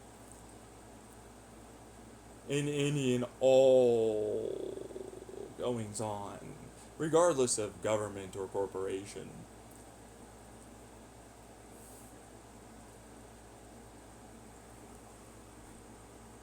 No way.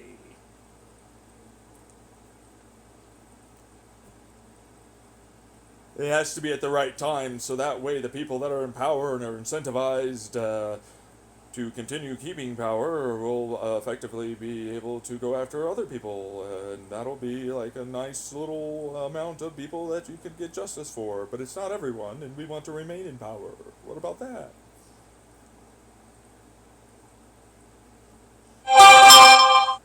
They wouldn't be that way. They would want full justice for all of the things that are involved, right?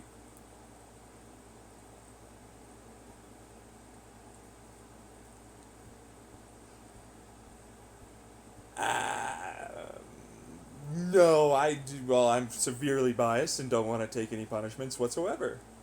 Oh, I'm sure I could get that. Yes, no, I'm sure I could see that, but it doesn't really change anything about my side of the story. You're still an evil prick that definitely kept trying to go after me. and take my ideas and gaslight and more.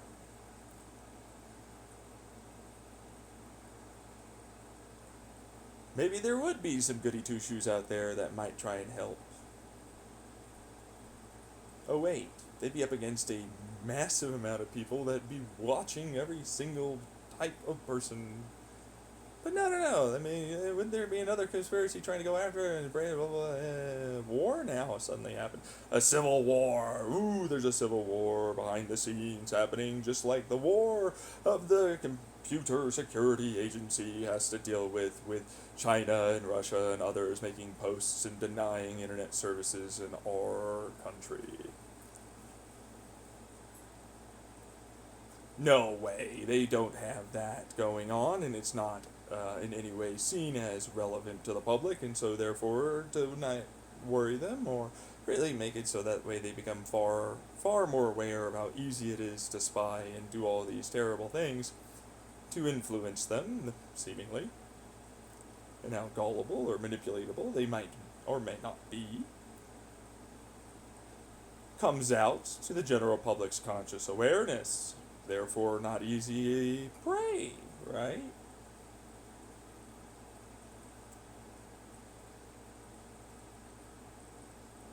No, I mean that's obviously clearly going on. We know that, but so I'm hearing a lot of like, obviously I'm telling the truth, and it's most likely, definitely occurring to many various degrees, and it's very unlikely for it to not be going on. And there's really no way for this person to get help. And all he wants to do is leave. And go live in New Zealand, where it'll probably be done to him anyways as well. But at least he'll get to have other people that are a little bit more open-minded for being able to have discussions about various, apparently very controversial topics, and the reasons and logic behind it, and understanding that situation contextual bases can very heavily alter drastically the, decision and judgment that you or others may have, but still want to make sure to do the right thing for everyone. You can say it's about sex, because, ooh, topic sex, sex, sex, sex, sex, sex, sex, sex, sex, sex. It's all about sex. I'm like, and out goes the window of all of the things that this really entails. The fact that obviously people are abusing their power, the manipulation, the bad communication, the continuation of people getting dumber, believing they're intelligent after they've learned and can look up a few things online, not doing any real work, discrediting, same blaming and shaming, tribalizing.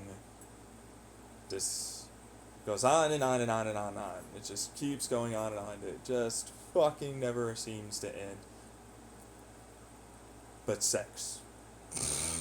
Not relationships, not how we do politics, not how we think about things for, long term or short term or anything at all.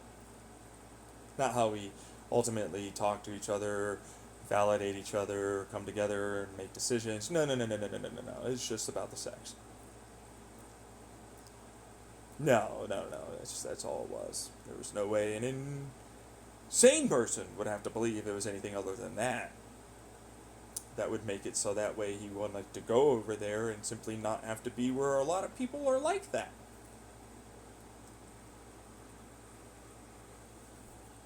It was just about the sex.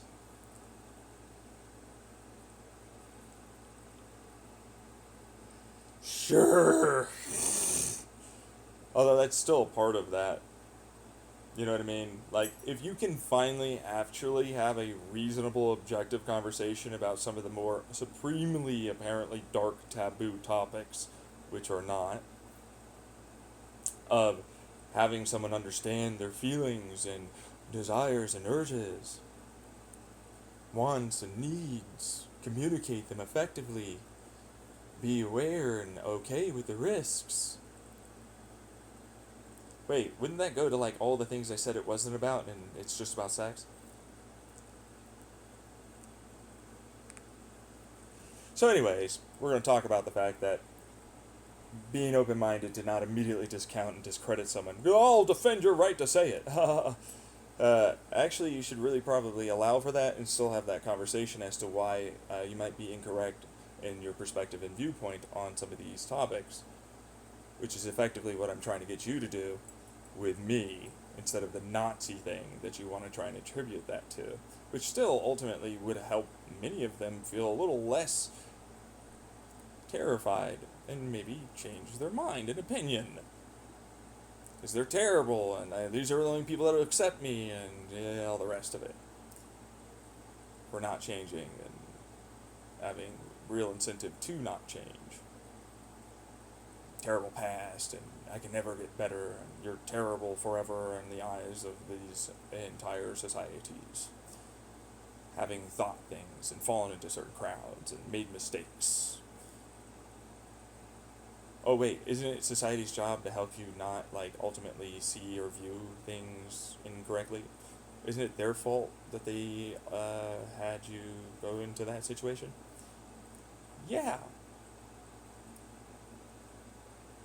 So you shouldn't defend their right to say that, but then ultimately, calmly and very validatingly, legitimizingly talk to each other and discuss about where it comes from and everything else. No, you don't want to be a therapist? This isn't therapy. See, that's the thing. Therapy shouldn't be that. This should be your regular, everyday fucking goddamn way of talking to each other. It shouldn't be considered an overwhelming amount of effort. That you don't have to scream and cuss. You have to hold back a little, have some emotional self-control. Ooh.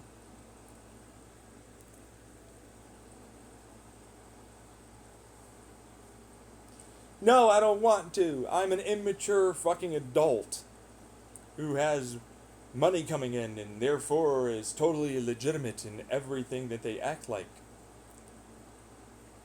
And don't need to learn ever, or change, or grow.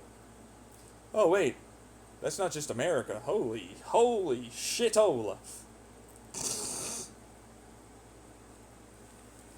That sounds like a lot of fucking people, truthfully.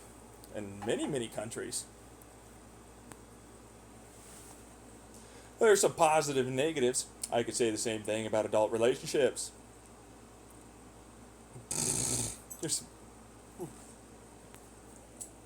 It's puppy love, they don't know what love is. That's very invalidating to someone's emotions. Did you teach them how to understand their love? Oh wait, you had lust towards the person you're currently married with before you eventually learned enough about them that you really loved them and then married them? No. No, it was just supreme love at first sight. Well, what about any of the other ones that were like that I just stated? Are they invalid now?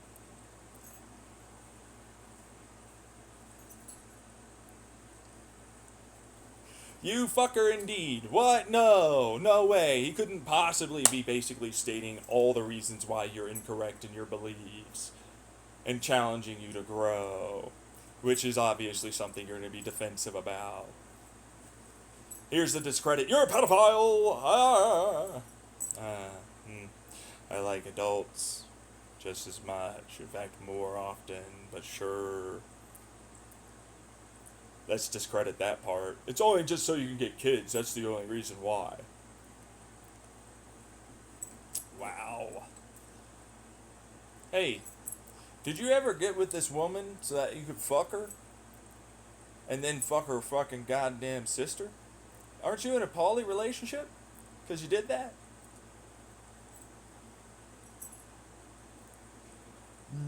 Yeah.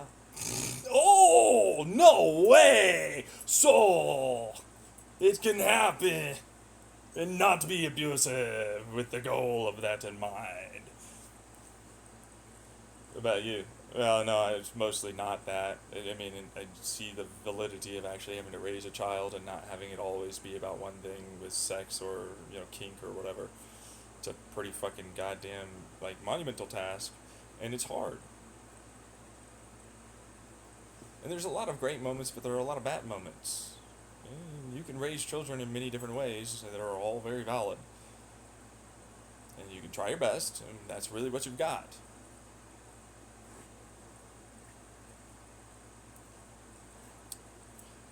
But you didn't say you wouldn't do it. Okay.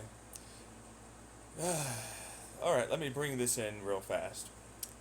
So, you as a person who absolutely wants to discredit something, I've already stated that that's all you're really doing. To make people angry and spiteful and frustrated and fearful. And immediately have an emotional reaction only to completely disregard in all ways what is being stated, regardless of the logic or intent or anything behind it. Even if it is seen, because of the emotions, as having no logic. Then you continue to showcase that's exactly the only thing you're doing. Again, proving me correct in all ways, as before, earlier in this recording.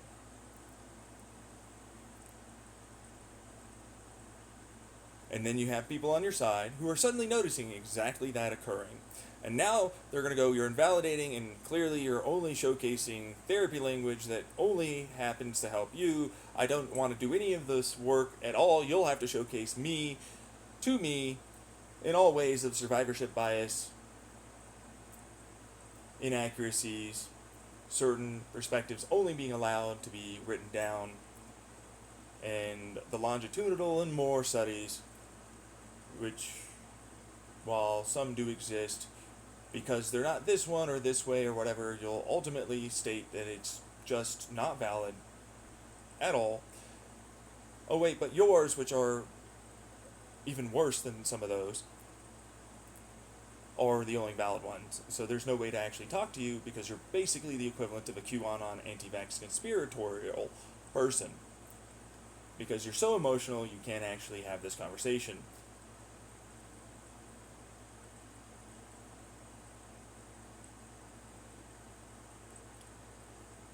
Without doing exactly that and not even noticing that you're doing that.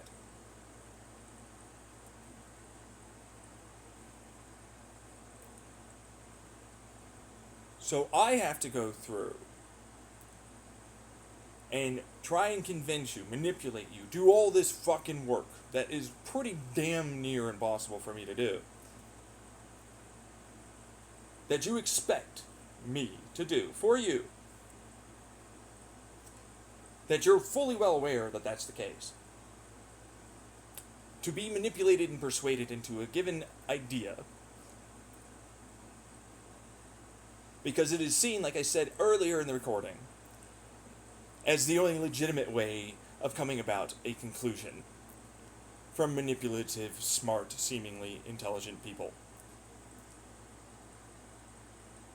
In a capitalistic regime, police state society that we are in America. Oh wait, no we're not. Wink.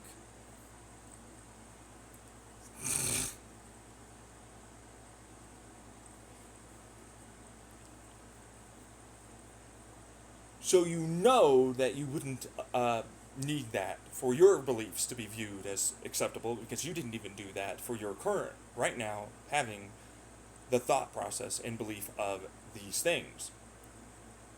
But right now, my guess is you're probably going to fucking try and search and go through Google and where are these other studies? And I'm like, oh yes, no, the studies that will showcase that there's pro-pedophilia. They're definitely not censored or hidden behind, the sections in libraries that are going to be inappropriate for certain people. Or you're going to have to go into the dark web. Ooh, scary. To have access to things that, generally speaking, are taboo as fuck for the vast majority of most people. there certainly isn't no censorship of any information anywhere in America or through Google or in institutions or in any country whatsoever at all. And there's no historical evidence or precedent that has changed, waxed and waned over the severity of this going on in many, many, many, many, many different countries and time periods with varying schools of thought. No. Oh, wait, yes, no, all of that's the case. You didn't do any work. You're going to legitimize only yours. I'll pick and choose a cherry pick, and I will try and see a couple of these, but I didn't try very hard, and they're not very good, and I'll just say that they are wrong, and they might interpret it because of blah, blah, blah. And it seems like I'm being rational and actually putting forth the effort to see both sides.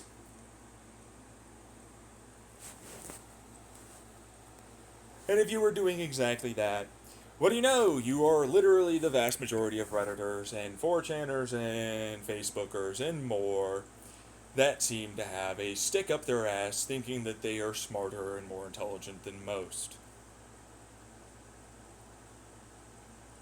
And cannot stop or prevent themselves from doing exactly that kind of thing to try and disprove someone else and make themselves feel better by putting them down and simply making themselves look better as a result. When this took me multiple years, many, many years, we're talking over 5 fucking years to figure out a lot of this shit. And some of these things are not something that people really ever want to have come out. I mean, just take a look at the legitimacy of validating a young person's mind and emotions and perspectives as to what sexually occurred, whether rape or not. That's such a skewed diagnostic criteria right there, it can never be. There's survivorship bias of only going after ones that are caught doing it. Man, oh, we only have these ones that had a perception here, but we didn't really take into account the fact that they were caught. The vast majority of the time. Not to mention the political, cultural, societal zeitgeist of that viewpoint. And the viewpoints of the individuals and what they state and how it is they state what it is that was okay or not. Whether being seen as intelligent or not. Much like you do with me, being unintelligent, but actually you don't want it to be intelligent because you want people to persuade and do all this work for you, for them to be intelligent. So it literally showcases off the continuation of your only allowed belief system as a gatekeeper and more. You are the majority of the world, practically.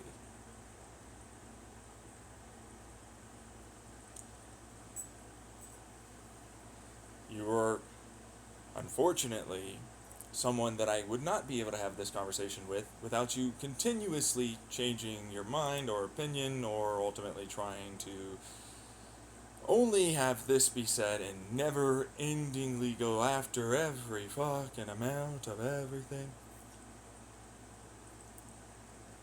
Never wanting to have your side be changed or altered in any way. Certainly no longer open-minded at all. Regardless of if there is absolutely all these other things that are there, and still more that, hey, guess what, you didn't account for, because there are a lot of people that are not going to really talk, even behind closed doors, about their experiences and might not know all of the given fucking therapy sessions, therapists, and medicine, and the feelings of this person. And no, wait. We'd have to dig in for years to hear all of their memories and perceptions and more about all of those things and what may have influenced it to be one way or another over time. So basically, you're asking for a literal impossibility that is never in any way accounted for whatsoever in any of these studies that you're going to use to try and say that that's right, pedophile equal bad.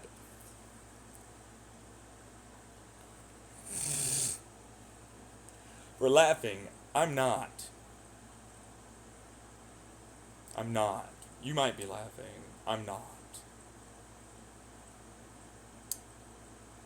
This is the same shit that I saw continuously throughout all my goings on of learning about the LGBTQIA plus crowd almost exactingly. Same delegitimizing studies, same fears, same overgeneralizations, same use cases of terrible, very obviously wrong scenarios only being used and thought of. And what do you know? You're fighting against that very crowd that got lied to and are very afraid about many of these things being okay and legitimate. Oh wait, I'm fighting you, basically the same.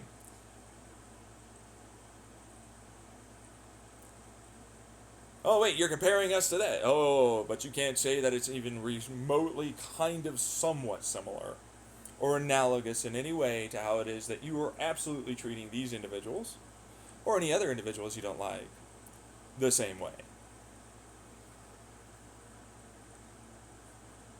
I would prefer to continue on doing what I've always done and not changing or growing at all. I'm just going to ignore that part, apparently. Oh, wait, cognitive dissonance and hypocrisy, double standards, and more? Galore! What do you know? You've been doing it all along. Shredder, where?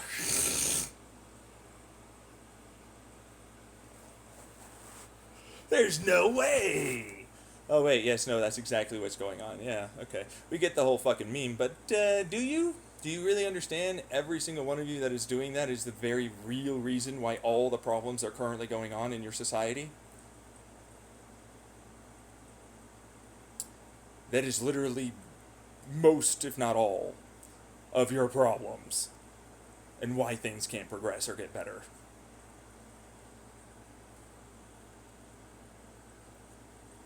Oh wait, that's also mental health. Look at this. This guy has this disorder. Lazy, blah, blah, blah, study, blah, blah, blah. Oh, it turns out different. This race. Boom, boom, boom, boom, boom, boom, boom. Same. Oh, they finally got the right to vote. This gender. Ooh. Same thing, different fucking goddamn generation and point in history. It's almost like you basically continuously do it. Come on down and show off your ineptitude moronic bullshit. I never want to continue learning and growing. Well, I at least had sex. Well, I at least had people that cared about me. Oh, are you feeling a little defensive and need to personally attack someone? Ooh, why am I suddenly so much better that you have to bring me down? Oh no. Where does that come from? Did anybody in your life do that to you? And so therefore you do it to others to feel better? Because you saw them feel better doing it to you? No way! That's absolutely the case, and you know and acknowledge that, but you still do it anyways, and definitely have a massive complex about doing that when you have shame and guilt about doing it. In those moments of intense emotions that you can't control because you never put in the work with your therapist to do so, and you expect your medication to do all of it.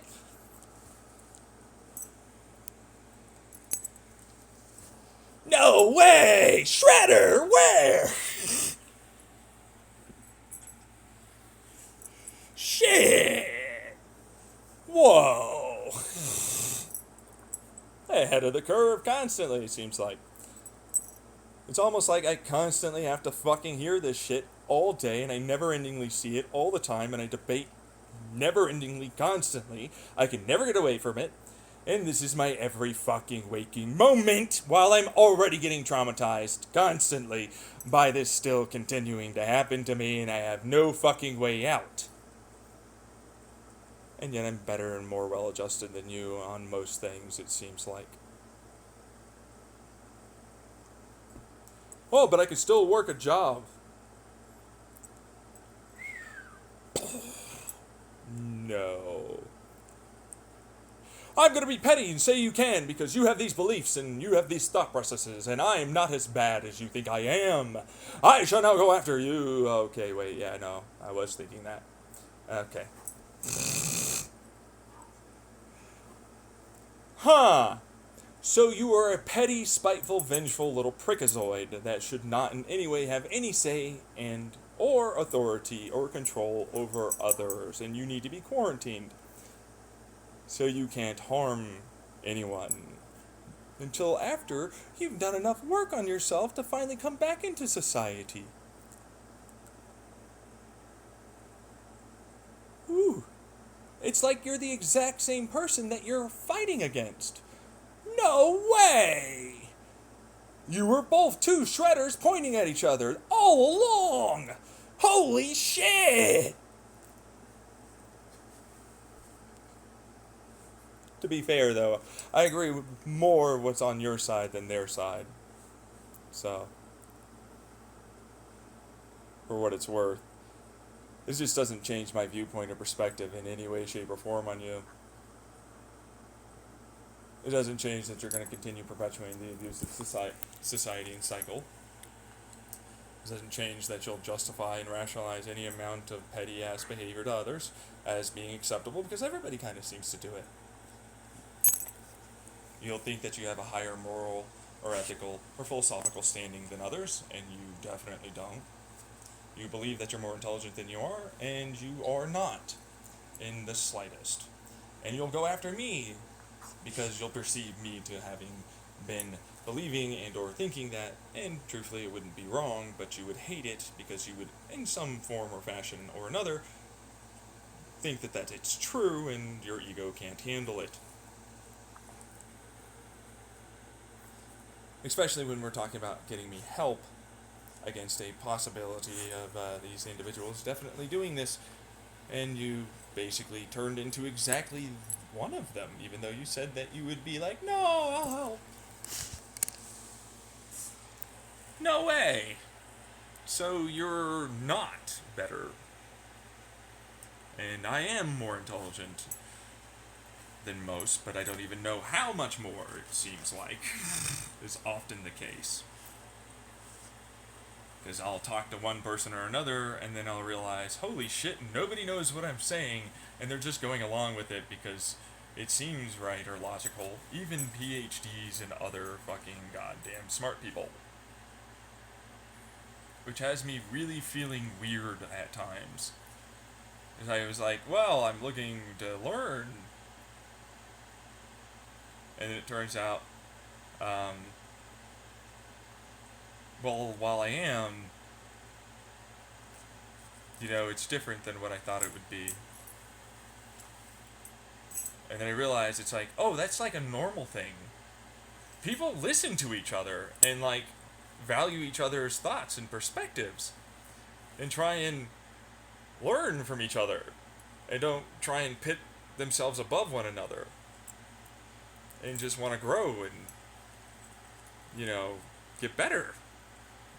And I never even noticed that was a positive. Versus where my brain usually goes to, where I'm now like super smart or something, and I don't know if I'm a good person to be talking because I don't know shit, and I'm just trying to do my best too. And now I'm scared about making a mistake or a fool of myself. Oh dear.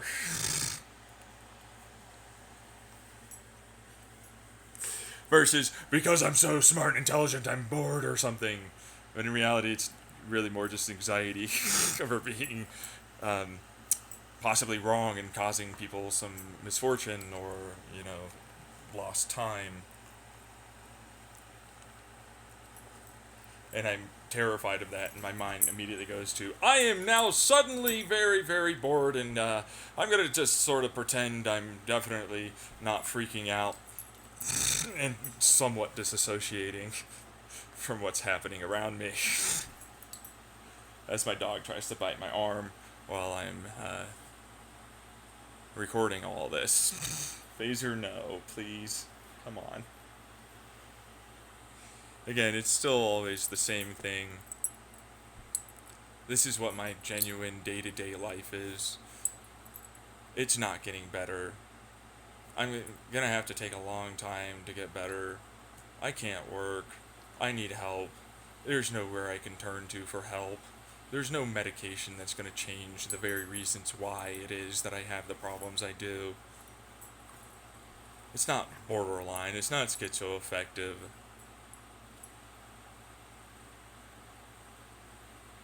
But it's not like I'm not disabled. It's not like I'm not valid. It's not like these beliefs and perspectives of, men, women, children, and the ability to learn and grow is incorrect. It's the belief of how much and how soon and so on that it tends to ultimately get people upset, like any other abortion or rights for a woman or a man or anything else seems to do every time. And nobody can really seem to just talk and come to a consensus and be allowed to be okay instead of trying to change everything to be the only thing that they want. And I'm guilty of that too. Like, fuck it, everybody's doing it. And it's like I just want to carve out my own little slice, my own little place, and just fucking fuck off and not have to care, like most people. And I want to be heard. I want to be seen. I want to be known. I want this to fucking be done and gone and over with. I want help, like anyone else. I think I can just fucking get myself out of this, and it's like, well, yeah, no, everything has to be all on the man, and he never needs help, and they're all blah, blah, blah wrong if they don't do this, that, or something else. And it's like, oh, man, that doesn't sound familiar at all to women for various other aspects of their lives. It's almost like it's not a gender specific, it's just a generalization of how people treat each other in our society. To varying degrees in different situations and goings on for the gender and situation involved. No phaser. No.